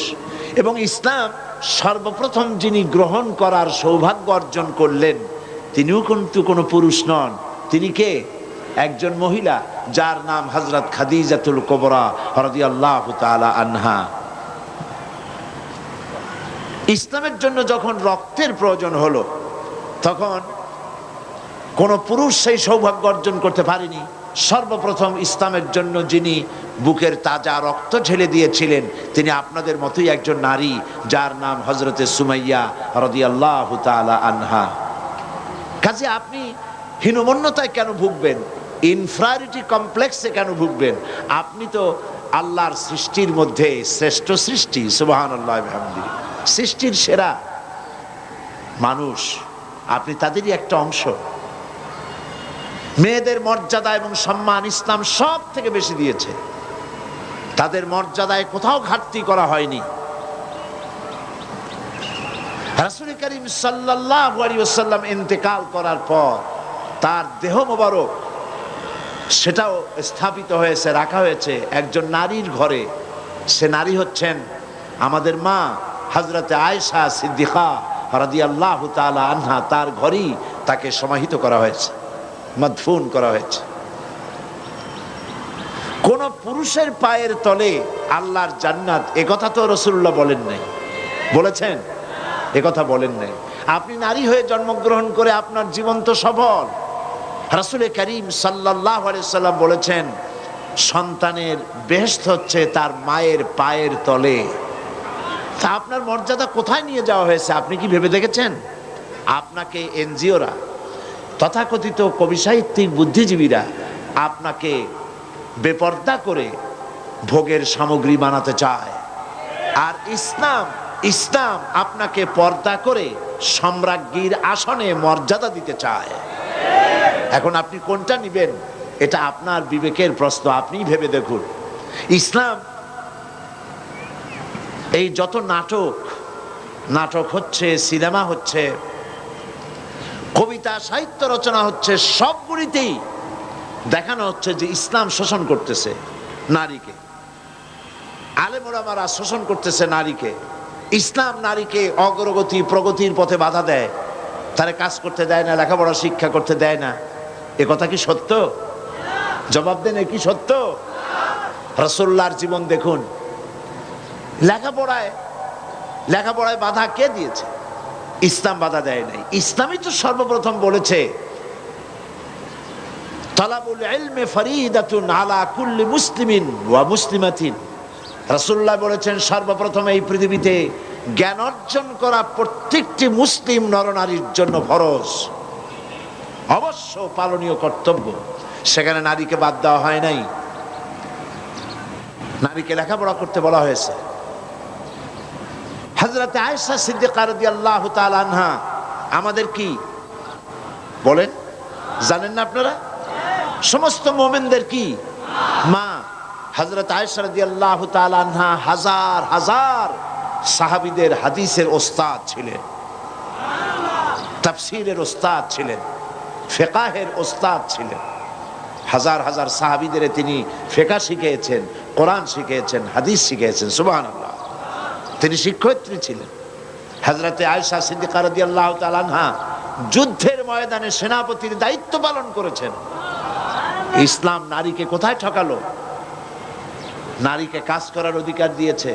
হযরত ওমর রাদিয়াল্লাহু তাআলা আনহু তিনি একটা বাজারের, একটা এলাকা অর্থনীতির ব্যাপারে এবং বাজারের সবকিছু দেখাশোনার দায়িত্ব একজন মহিলার উপরে দায়িত্ব প্রদান করেছিলেন। ইসলাম নারীকে কোথাও ঠকায়নি, সব জায়গায় ইসলাম নারীকে জিতিয়েছে। একটা কন্যা সন্তান যখন পৃথিবীতে জন্মগ্রহণ করে, মা বোনেরা লক্ষ্য করুন, একটা মেয়ে যখন কারো ঘরে আসে, সেই ঘরে রহমতের ফেরেশতা আসে। রহমতের ফেরেশতা এসে গৃহবাসীকে সালাম দেয় আর ওই মেয়েটির মাথার উপরে হাত বুলায় আর বলে, এই ঘরে যারা বাস করো তাদের উপরে আল্লাহর রহমত নাজিল হোক। এই নবজাতক, এই মেয়েটিকে যে যত্ন করবে, আদর করবে, সেবা করবে, ভালোবাসবে, সাহায্য করবে, সেই লোকটির প্রতি আল্লাহর সাহায্য কিয়ামত পর্যন্ত অব্যাহত থাকবে বলেছেন রাসূল করিম সাল্লাল্লাহু আলাইহি ওয়াসাল্লাম। এই কথা কিন্তু কোনো ছেলে হলে পরে এরকমের একটি হাদিসও নাই। রাসূলুল্লাহ বলেছেন, দুইটা কন্যার পিতা যদি কেউ হয়, শুনতেছেন কথা? দুইটি কন্যার পিতা যদি কেউ হয়, তাহলে ওই দুই কন্যাকে যদি সে আদব শিখাতে পারে, দিন শিখাতে পারে, সৎপাত্রস্থ করতে পারে, ভালো ব্যবহার করতে পারে, কিয়ামতের দিন সেই দুই কন্যার পিতা আর আমি মুহাম্মদ সাল্লাল্লাহু আলাইহি ওয়াসাল্লাম আল্লাহর জান্নাতে পাশাপাশি অবস্থান করব। এ কথা কোনো পুত্র সন্তানের ব্যাপারে বলা হয়নি। রাসূলুল্লাহ বলেছেন, লা তুকরিহুল বানাত ফা ইন্নী আবুল বানাত। খবরদার মেয়েদেরকে গালি দিও না। আবার শুনুন, রাসূলুল্লাহ বলেছেন, খবরদার নারী জাতিকে, মেয়েদেরকে গালি দিও না, কারণ আমি মুহাম্মদ সাল্লাল্লাহু আলাইহি ওয়াসাল্লাম মেয়েদের পিতা। সুবহানাল্লাহ। হুজুরের ছেলেরা বেঁচে ছিলেন না, সব ছেলেরা মারা গিয়েছিলেন, বেঁচে ছিলেন সব মেয়েরাই। রাসূলুল্লাহ একদিনও আল্লাহর কাছে হাত তুলে দোয়া করেন নাই, আল্লাহ সব ছেলেগুলি মরে গেল, আমারে আরেকটা ছেলে দাও। একটা হাদিস নাই, একদিনও এরকম দোয়া করেন নাই। ছেলে মেয়ে আল্লাহর কাছে, আল্লাহ রসুলের কাছে সমান মর্যাদা। তো ইসলাম কোথায় ঠকাইল? মা বোনেরা, ইসলাম বিদ্বেষী, ইসলামের জঘন্য দুশ্মন এনজিও এবং তাদের কর্তৃক পরিচালিত পত্রিকাগুলি বিশ্বাস করবেন না। এরা আপনাদেরকে বিভ্রান্ত করে। এরা নারী সৌন্দর্যের পক্ষে, নারীর সৌন্দর্য প্রদর্শনীর পক্ষে এরা বক্তব্য রাখে। মেয়েদের সৌন্দর্য প্রতিযোগিতা হয় না? আমাদের দেশে একবার হইতে চাইছিল, তারপর আমরা এই পল্টন ময়দানে এর বিরুদ্ধে বক্তব্য রাখছিলাম, মনে আছে? এবং আমি সেখানে বড় রকমের কথাই বলছিলাম। আল্লাহর মেহেরবানি, তারা সাহস করেনি, সৌন্দর্য প্রতিযোগিতা হয়নি। এই বুদ্ধিজীবীরাই, এই যে যারা লম্বা লম্বা কথা বলে, এই কবি সাহিত্যিকরাই এই এক শ্রেণীর লম্পট, ওরাই নারীর সৌন্দর্য প্রতিযোগিতা তারা করে। এরপরে বাংলাদেশ গোপনে গোপনে এই সরকারের আমলে সৌন্দর্য প্রতিযোগিতা করে একটা মেয়েকে মিস বাংলাদেশ বানাইছে। দাঁড়ে নাউজুবিল্লাহ। আল্লাহ মানুষকে সৌন্দর্য দেন সেই সৌন্দর্য প্রতিযোগিতা করার জন্য নয়। তোমার খায়েশটাকে তুমি পুরুষ, তোমার সৌন্দর্য প্রতিযোগিতা করো গিয়া। নারীকে নামাইছো কেন? মেয়েদেরকে সৌন্দর্য প্রতিযোগিতায় নিয়া বিচারক মণ্ডলীরা মেয়েদের শরীরের যেসব অঙ্গ প্রত্যঙ্গ মাপজোপ করে তা শয়তানও চিন্তা করতে পারে না। এই জন্য আমি এই পল্টনে দাঁড়ায় বলছিলাম, যারা উদ্যোগী নারী সৌন্দর্য, মহিলার সৌন্দর্য প্রতিযোগিতা যারা করতে চান, যারা বিচারক মণ্ডলী, তারা অন্যের মেয়েদের শরীরের যেসব জায়গা মাপেন, আপনার নিজের মেয়ের ওই সব জায়গা মাপতে পারবে? লম্পট, শয়তানের সর্দার। এরা নারীকে বেইজ্জত করতে চায়, আর ইসলাম নারীকে ইজ্জত দিতে চায়। ইসলাম নারীকে বোরখা পরাইছে, ওদের খুব আপত্তি। বোরখা পরালে তো তাদের লাম্পট্য প্রবৃত্তি চরিতার্থ করার সুযোগ হয় না। এজন্য তারা সহশিক্ষা চালু করেছে, ইসলাম সহশিক্ষাকে হারাম করেছে। নারীর জন্য নারী পুরুষ একসাথে লেখাপড়া করবে না, মেয়েদের জন্য আলাদা মেডিকেল কলেজ করো, এত কিছু বানাইতে পারো মেয়েদের জন্য আলাদা। প্রত্যেক শহরে, প্রত্যেকটা ডিস্ট্রিক্ট টাউনে এক একটা মেডিকেল কলেজ করো, মহিলাদের জন্য আলাদা।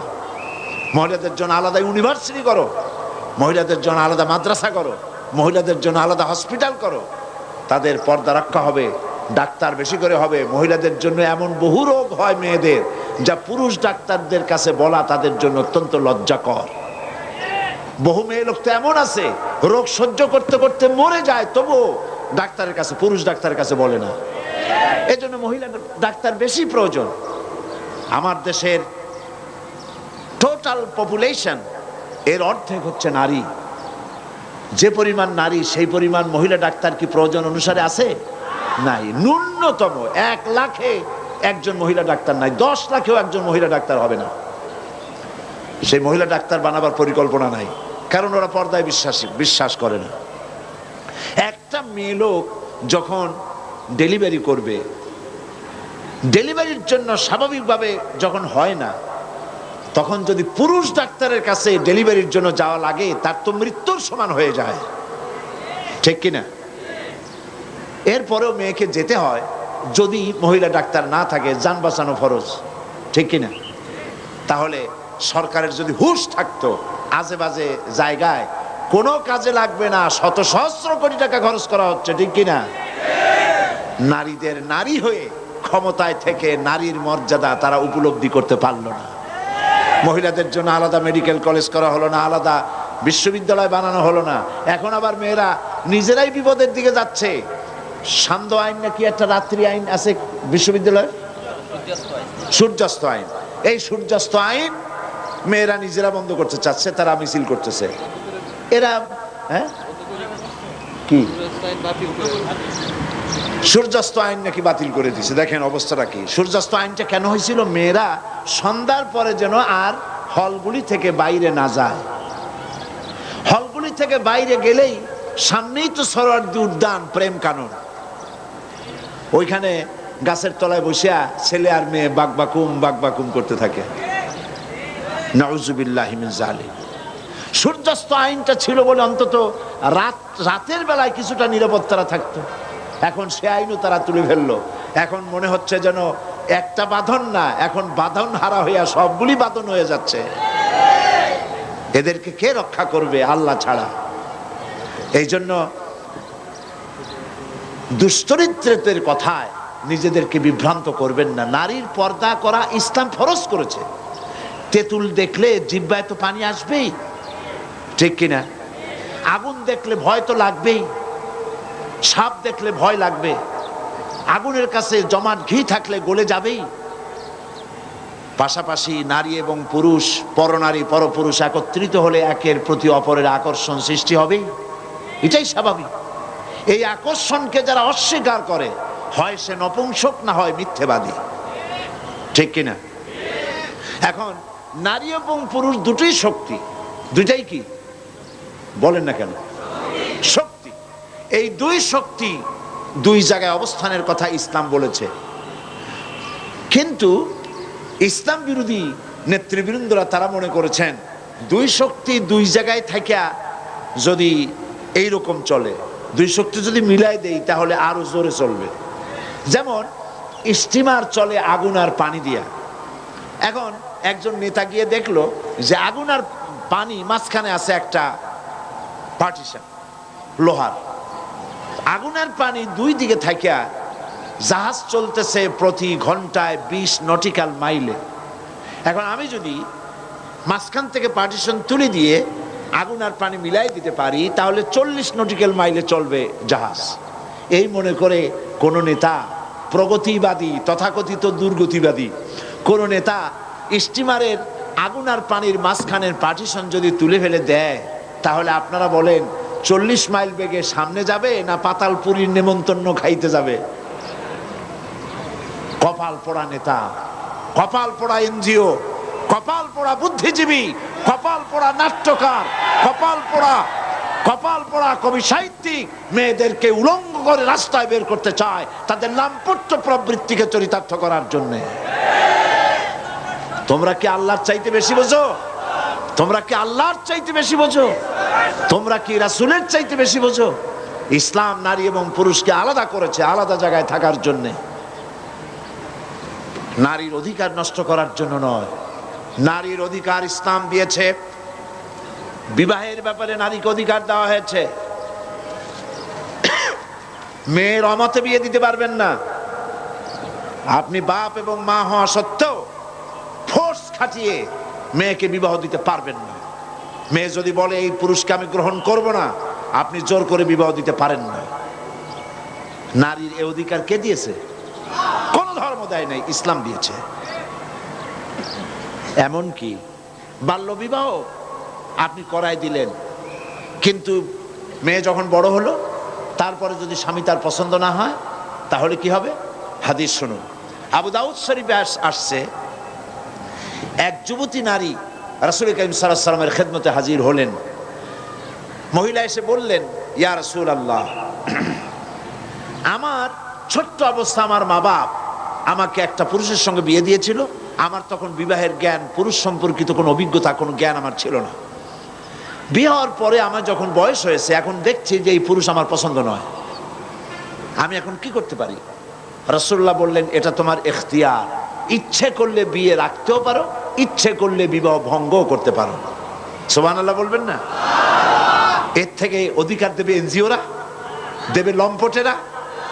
অধিকার আল্লাহ এবং রাসূল যা দিয়েছে তার থেকে অতিরিক্ত অধিকার কারো দেওয়ার ক্ষমতা নাই।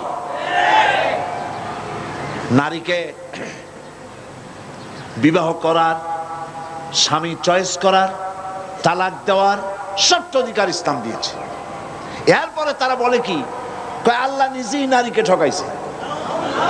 কত বড় শয়তান চিন্তা করতে পারেন? আল্লাহ নাকি নারীকে ঠকাইছে। কিভাবে? একজন নাট্যকার তো বলেই ফেলেছে আল্লাহ অঙ্কে কাঁচা। নাউযুবিল্লাহি মিন যালিক। আল্লাহ ঠকালেন কিভাবে নারীকে? কয় যে একটা ছেলে সমান দুইটা মেয়ে, দুইটা মেয়েতে বাপের যে সম্পত্তি পাবে একটা ছেলেতে তাই পাবে। তাহলে ইসলাম তো আল্লাহ নিজেই তো মেয়ে লোককে ঠকাই দিল। কপাল পোড়া। দুনিয়ার সব বোঝে, কোরআনের জ্ঞান নাই। পণ্ডিত, তবে মূর্খ পণ্ডিত। কি পণ্ডিত? মূর্খ পণ্ডিত। কোরআনের জ্ঞান নাই, কিচ্ছু নাই, জিরো। কোরআন জানো না, কিচ্ছু জানো না, আল্লাহর কাছে কোনো দাম নাই। মুসলমান দাবি করতে চাও, কোরআন বুঝতে হবে, ঠিক কিনা? কোরআন বুঝতে হবে। তুমি বুদ্ধিজীবী হয়েছো, তাতে কি হয়েছে? তোমার চাইতে বড় বুদ্ধিজীবীর নাম হলো শয়তান। সবচাইতে বড় বুদ্ধিজীবী কে? শয়তান। সে বুদ্ধি দিয়ে আর্গুমেন্ট করছিল আল্লাহর সামনে, তারপর হয়েছে কি? শয়তান হয়ে গেছে। আল্লাহ রাব্বুল আলামিন কোরআন শরীফের ভেতরে তিনি মেয়েদের ব্যাপারে ছেলের চাইতে এক ভাগ কম দিলেন কেন? প্রশ্ন। জবাব হচ্ছে এই, মেয়ে এবং ছেলে, মেয়ে অনেক জায়গা থেকে তার পাওয়ার জন্য জায়গা করে দেওয়া হয়েছে। মেয়ে বাপের সম্পত্তিতে পাবে, মায়ের সম্পত্তিতে পাবে, ছেলের সম্পত্তি থেকে পাবে, ভাইয়ের সম্পত্তি থেকে পাবে, স্বামীর সম্পত্তি থেকে পাবে, স্বামীর কাছ থেকে মহারানা পাবে। মোট 8 জায়গা থেকে নারীর পাওয়ার জায়গা 8টা পয়েন্ট, 8টি জায়গা থেকে মেয়েরা পাবে, আর ছেলে পাবে শুধু পিতার কাছ থেকে।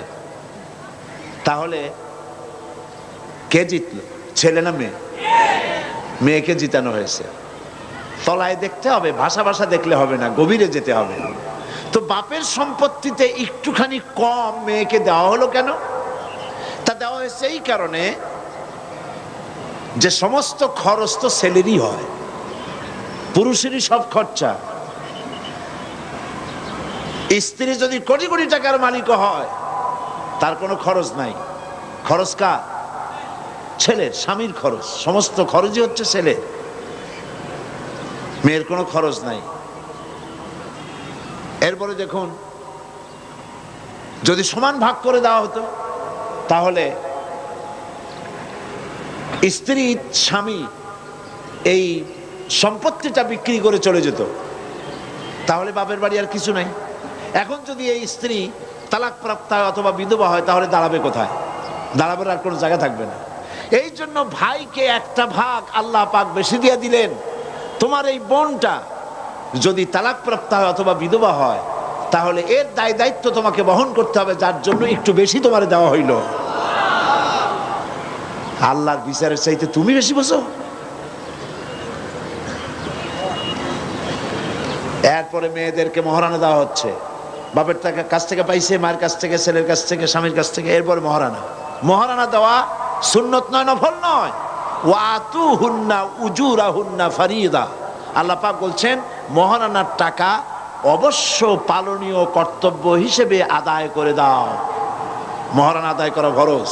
মহারানা আদায় করা কি ফরজ? এই ফরজ দায়িত্ব যারা পালন করে না, স্ত্রীও মাফ করে নাই, স্বামীও দায়িত্ব পালন করে নাই। যদি এমনটি হয়, আর যদি স্ত্রী মাফই না করে, কিয়ামতের দিন স্বামীকে জেনাকারের কাতারে দাঁড়াতে হবে। নউজুবিল্লাহ। মহারানার টাকা আদায় করতেই হবে। এখন কোরআন বলছে মহারানার টাকা তুমি তাকে দিলা, সে টাকা দিয়ে ব্যবসা করলো, কোটি কোটি টাকার মালিক হয়ে গেল। তুমি যদি পর্বত সমতুল্য সম্পদ তোমার স্ত্রীকে দাও, কণা মাত্র ফিরাইয়া নিও না। আল্লাহ চান মেয়ে লোকদের কাছে টাকা থাকুক, পয়সা করি থাকুক, এটা আল্লাহ চান। তাও সুবহানাল্লাহ বলবেন না? ইসলাম ঠকাইলো না জিতাইলো? জিতিয়ে দিয়েছে। মহারানার টাকা দাও, সম্পদ দাও, পয়সা করি দাও, আর এই 8টা 10টা জায়গা থেকে তার পাওয়ার সোর্স রয়েছে। মাঝে মধ্যে বলি আমার মা বোনেরা, আমি মাঝে মধ্যে এভাবে বলি, মেয়ে লোকেরা যদি জানতেন, ভালো করে শুনুন, মেয়ে লোকেরা যদি জানতেন ইসলাম, আল্লাহ এবং তার রাসূল, কোরআন আর হাদিস তাদেরকে কি অধিকার দিয়েছে, এই কথা যদি তারা জানতেন, তাহলে আর কিছু নয়, শুধু তাদের অধিকারটা পাওয়ার জন্য সরকারের বিরুদ্ধে আন্দোলন করত। তোমার কাছে কিচ্ছু চাই না, ইসলাম আমাদের যা দিছে সেইটা ফিরিয়ে দাও, এটা পাওয়ার জন্য তারা আন্দোলন করতেন। ইসলাম সর্বাধিক সুযোগ সুবিধা নারীদেরকে দান করেছে, অধিকার দিয়েছে। সেই অধিকার আপনার ফিরে পেতে হলে আপনাকে ইসলামে আন্দোলন করতে হবে, ইসলামে আন্দোলনে আসতে হবে। আপনাকে ইসলাম জানতে হবে, ইসলাম বুঝতে হবে, ইসলামী আন্দোলনে শরীক হতে হবে। মা বোনেরা, বাংলাদেশের বিভিন্ন শহরে সব জায়গায় ইসলামী আন্দোলনের কাজ চলছে। মহিলাদের জন্য আলোচনা, দার্সে কোরআন, দার্সে হাদিস, বিভিন্ন জায়গায় বৈঠক হচ্ছে। সেসব জায়গায় কোরআন হাদিসের আলোচনা হয়। আপনারা ওই সব জায়গায় গিয়ে কোরআন হাদিসের আলোচনায় শরীক হবেন। কোথায় কোথায় হয় খোঁজ নিয়ে আলোচনায় শরীক হবেন, তাহলে ইসলাম আপনি জানতে পারবেন, আপনি বুঝতে পারবেন। আর একটি কথা মনে রাখুন, আপনি কিন্তু রাসূলুল্লাহর ওই হাদিস স্মরণ করুন, কুল্লুকুম রাইন ওয়া কুল্লুকুম মাসউলুন আন রায়াতিহি। রাসূলুল্লাহ বলেছেন প্রত্যেক ব্যক্তি তার অধীনস্থ ব্যক্তি সম্পর্কে জবাবদিহি করতে হবে আল্লাহর কাছে। আপনি মা, আপনাকে আপনার সন্তান সম্পর্কে জবাব দিতে হবে। স্বামীকে তার গৃহ সম্পর্কে জবাব দিতে হবে। দারোগাকে তার থানা সম্পর্কে জবাব দিতে হবে। এমপিকে তার এলাকা সম্পর্কে জবাব দিতে হবে। মন্ত্রীকে তার দেশ সম্পর্কে জবাব দিতে হবে। প্রেসিডেন্টকে পুরা রাষ্ট্র সম্পর্কে জবাব দিতে হবে। যিনি যেখানে আছেন তাকে তার যতটুকুন তার জুরিডিকশন, এতটুকুনের জবাবদিহি তাকে করতে হবে। তা আপনি মা, আপনার সন্তানদের ব্যাপারে আপনি জবাবদিহিতা থেকে এড়াতে পারবেন না। কিয়ামতের দিন আপনার কারণে যদি সন্তান বেনামাজি হয়, অসতর্কতার কারণে বেনামাজি হলো, জিনাকার হলো, চরিত্র হারালো, আল্লাহর পথে থাকলো না, কিয়ামতে এই ছেলে মেয়েরা যখন জাহান্নামে যাবে, আল্লাহর অর্ডার হবে এদেরকে জাহান্নামে দাও, ফেরেশতাদের বলবেন। তখন জাহান্নামগামী ছেলে মেয়েরা তখন কি বলবে? কোরআন শরীফ বলছে, রব্বানা আরিনাল্লাযাইনি আদাল্লানা মিনাল জিন্নি ওয়াল ইনস। আয় আমার রব, আয় আমার আল্লাহ, আমাকে দেখায় দাও কে আমাকে গোমরাহ করলো মানুষ থেকে আর জিন থেকে। আমি যে নামাজ পড়ি নাই, আমাকে নামাজের জন্য উদ্বুদ্ধ করা হয় নাই, ড্রাগ এডিক্টেড হয়েছি, আমাকে কেউ ফিরায় নাই, অন্যায় কাজ থেকে আমাকে কেউ বাধা দেয় নাই, ন্যায় কাজের জন্য উদ্বুদ্ধ করে নাই, সুতরাং অন্যায় কাজে আমাকে প্রলুব্ধ করেছে, বাধা দেয় নাই। কারা? সেই সব নেতা, সেই সব মুরব্বী, মা বাপ, মানুষের মধ্যে, জেনের মধ্যে, তারা কারা? কই?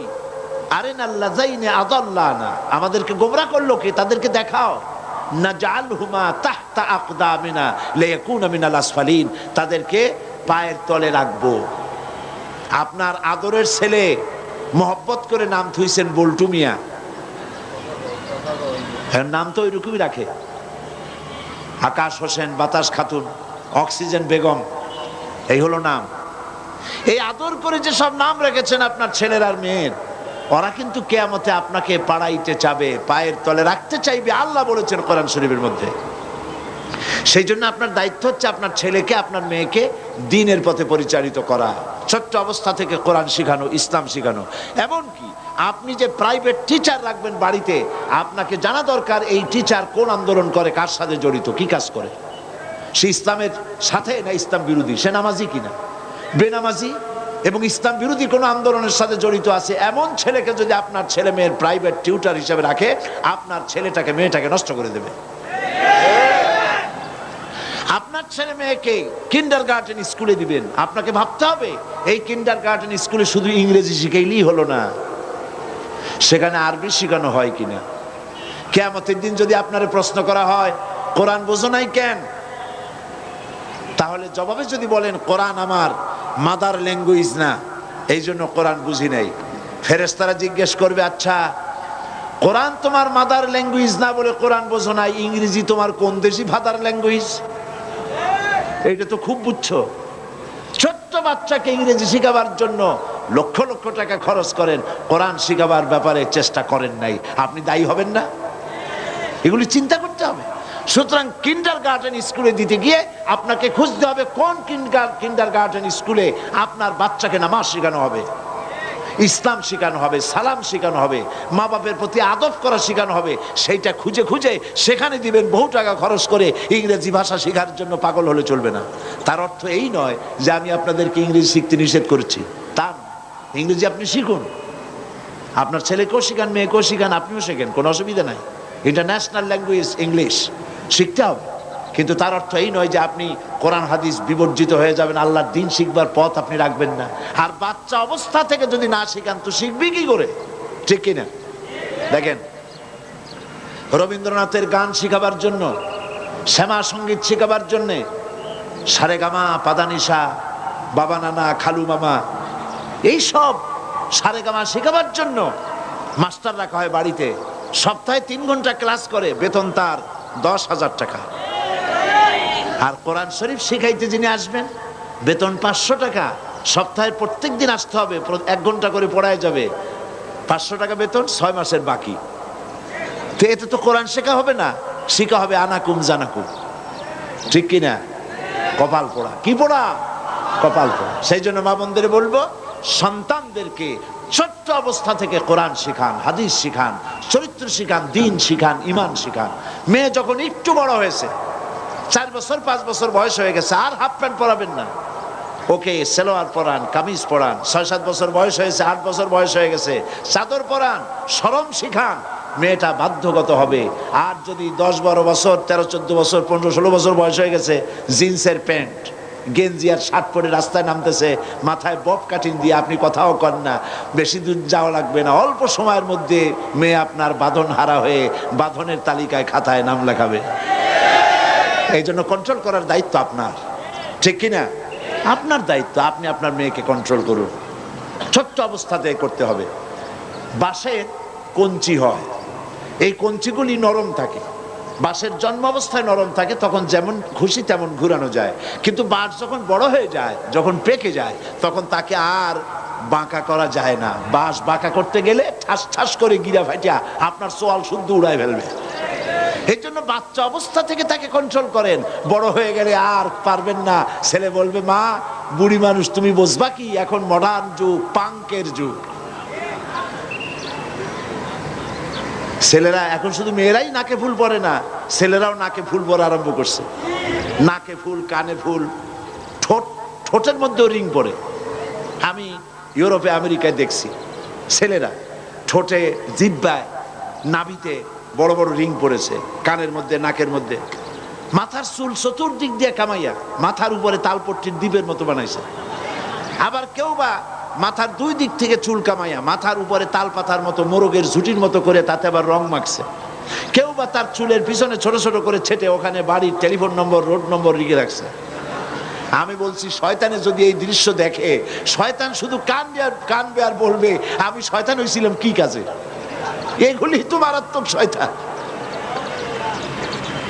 পুরুষ চুলের অবস্থা দেখলে অস্থির হয়ে যেত, কি চুল!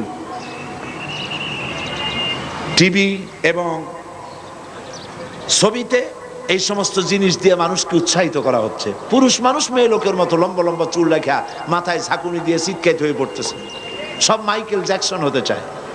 আজীব তামাশা। এই জন্য মা হিসেবে আপনার দায়িত্ব হচ্ছে আপনার সন্তানকে ভালো বানানো, ছেলে এবং মেয়েকে কন্ট্রোল করা, এই দায়িত্ব আপনার। আপনার স্বামীকে ভালো বানাবার দায়িত্ব আপনার। আপনি চেষ্টা করুন, চেষ্টা করলে কি না হয়, চেষ্টা করুন সন্তানকে ভালো বানাবা, তাহলে কিয়ামতের দিন আল্লাহর কাছে জাযা লাভ করতে পারবেন, পুরস্কৃত হবে। মা বোনেরা, দেশ আজ এক মহা সংকটকাল অতিক্রম করতে যাচ্ছে। এদেশে ইসলাম টিকে থাকবে কি থাকবে না তার এক প্রশ্ন এসে দাঁড়িয়েছে। এই কঠিন সময় মা বোনদের বিরাট ভূমিকা রয়েছে। সেই ভূমিকা আপনি বুঝুন, সেই ভূমিকা পালনের জন্য এগিয়ে আসুন। ইসলাম বোঝার জন্য সর্বপ্রথম আমি বলেছি, কোরআন শরীফ পড়ুন। কোরআন শরীফের তাফসীর এই দোকানগুলিতে পাওয়া যাবে। আপনারা যাওয়ার সময় কেউ খালি হাতে যাবেন না, দোকানগুলিতে যাবেন। আমি পুরুষদের বলে দেব, অনুরোধ করব, কোন পুরুষ, আমি মোনাজাত করে দেওয়ার পর কোন পুরুষ যেন দোকানগুলিতে যাবেন না।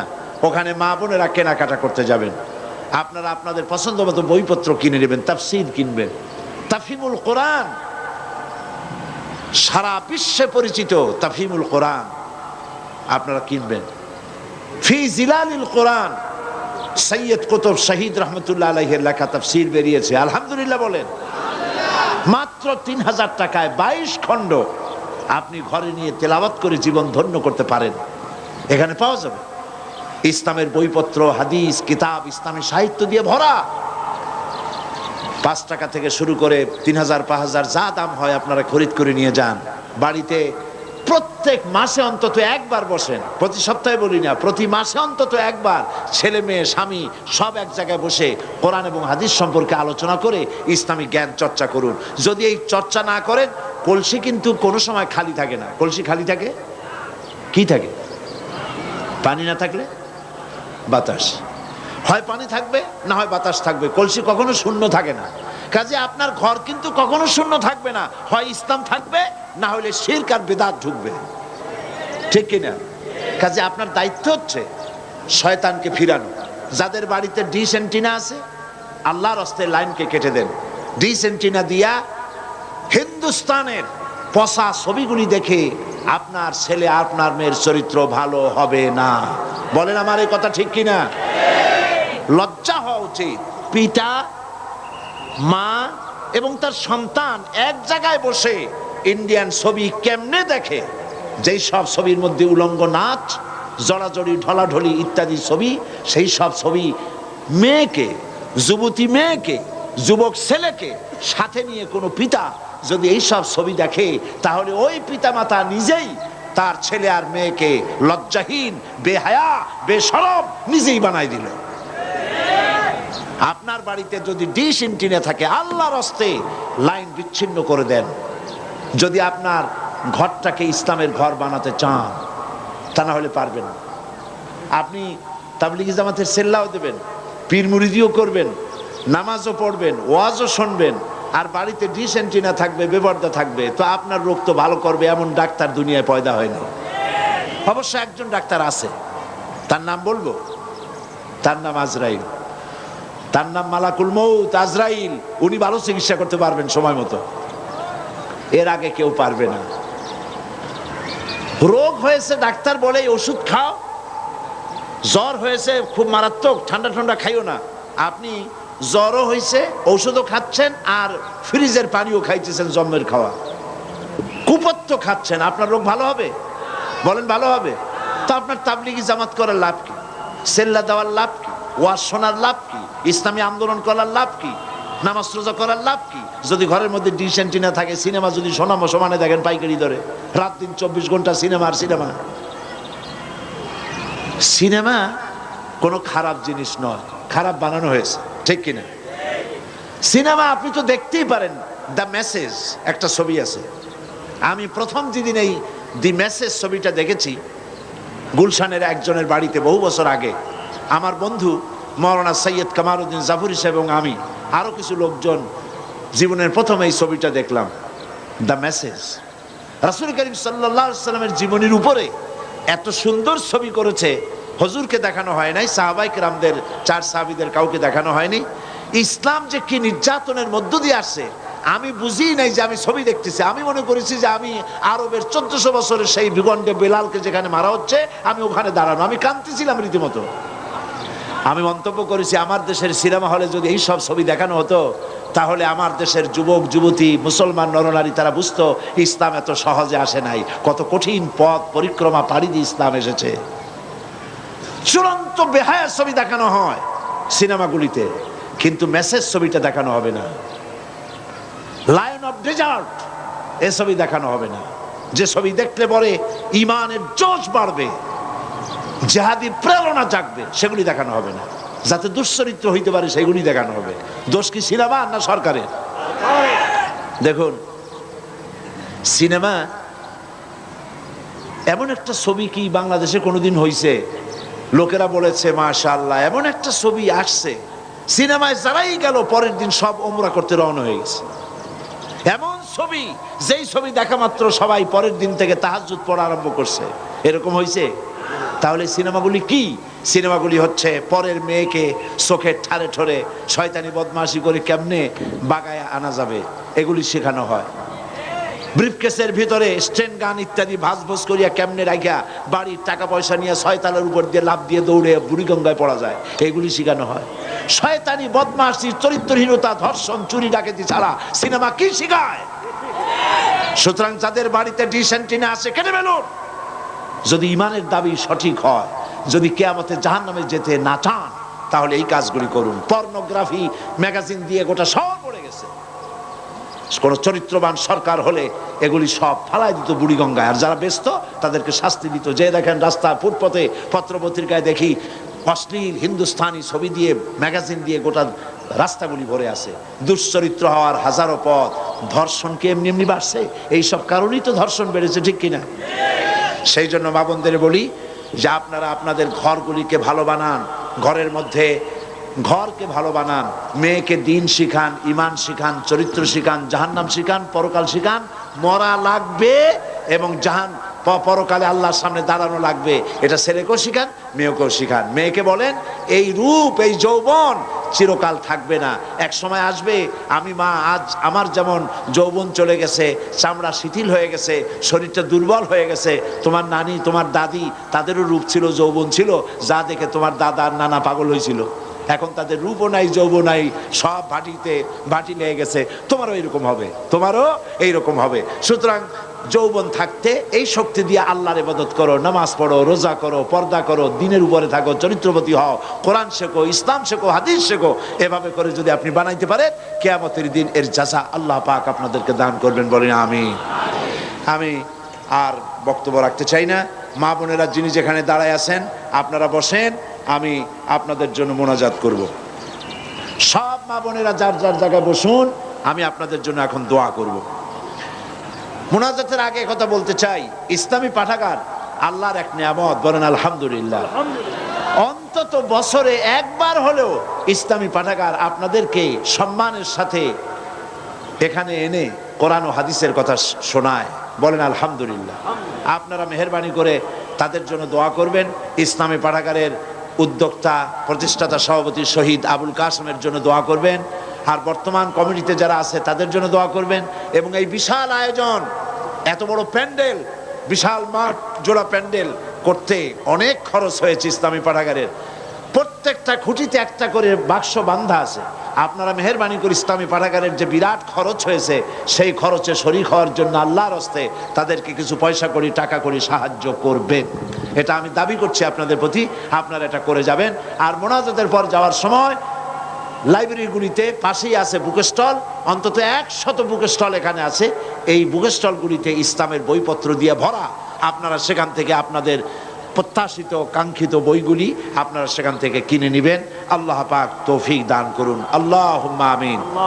মা বোনেরা মোনাজাত করুন, সবাই হাত তুলে দোয়া করুন। রব্বানা যালামনা আনফুসানা ওয়া ইন লাম তাগফির লানা ওয়া তারহামনা লানাকুনান্না মিনাল খাসিরিন। আয় আল্লাহ তাআলা, হাজার হাজার মা বোনেরা এবং ভাইয়েরা কষ্ট করে জুমার দিনে দীর্ঘক্ষণ ধরে আমরা তোমার দিনের কথা আলোচনা করেছি, শুনেছি। রব্বুল আলামিন মেহেরবানি করে আমাদের আলোচনার সওয়াব জনাবে মুহাম্মদুর রাসূলুল্লাহ সাল্লাল্লাহু আলাইহি ওয়াসাল্লামের রূহ মুবারকে পৌঁছায় দাও। तमाम পৃথিবীর মাটির নিচে যত মুমিন মুমিনাত শুয়ে আছেন তাদের আরওয়ার পরে সওয়াব পৌঁছায় দাও।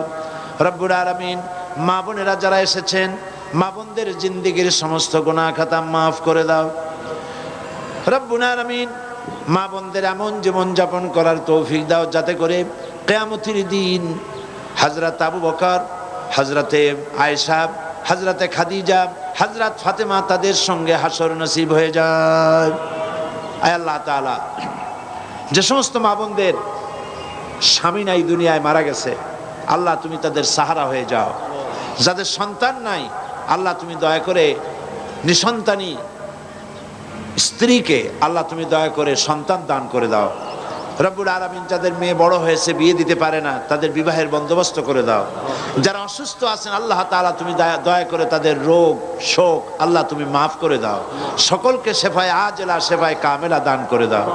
আল্লাহ তাআলা তুমি আমাদেরকে যেসব সন্তান সন্ততি দান করেছো, সমস্ত সন্তান সন্ততিদেরকে দিনদার, ইমানদার, পরেজগার বানায় দাও। রব্বুল আলামিন যে সমস্ত স্বামী স্ত্রীর মধ্যে মনোমালিন্য আছে তাদের মধ্যে তুমি মহব্বত পয়দা করে দাও, ভালোবাসা পয়দা করে দাও। আল্লাহ তাআলা তুমি দয়া করে আজকের এই মাহফিল তোমার দরবারে মঞ্জুর করে নাও। আজকের মাহফিলের শেষ দিন, এই শেষ দিনের মাহফিলকে তোমার দরবারে আল্লাহ পাক তুমি দয়া করে কবুল করে নাও। আমি কয়েক সেকেন্ড আপনাদের জন্য ছেড়ে দিচ্ছি। জুমার দিন দোয়া কবুল হবে। মা বোনেরা মাথা নিচু করে চক্ষু বন্ধ করে আপনারা আপনাদের নিজেদের ব্যথা, নিজেদের দুঃখ কষ্টের কথা নিজেদের ভাষায় আল্লাহর কাছে বলুন।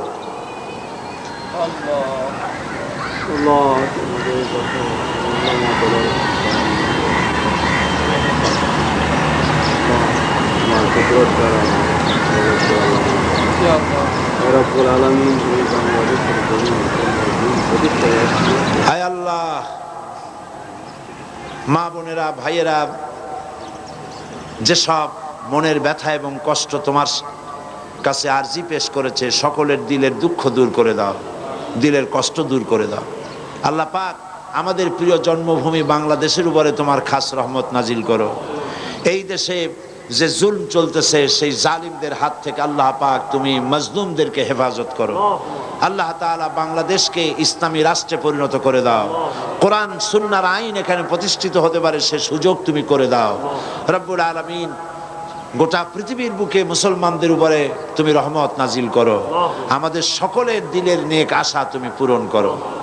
ربنا تقبل منا إنك أنت السميع العليم وتب علينا إنك أنت التواب الرحيم سبحان ربك رب العزة عما يصفون وسلام على المرسلين والحمد لله رب العالمين واجعل آخر كلمة عند الموت لا إله إلا الله محمد رسول الله السلام عليكم ورحمة الله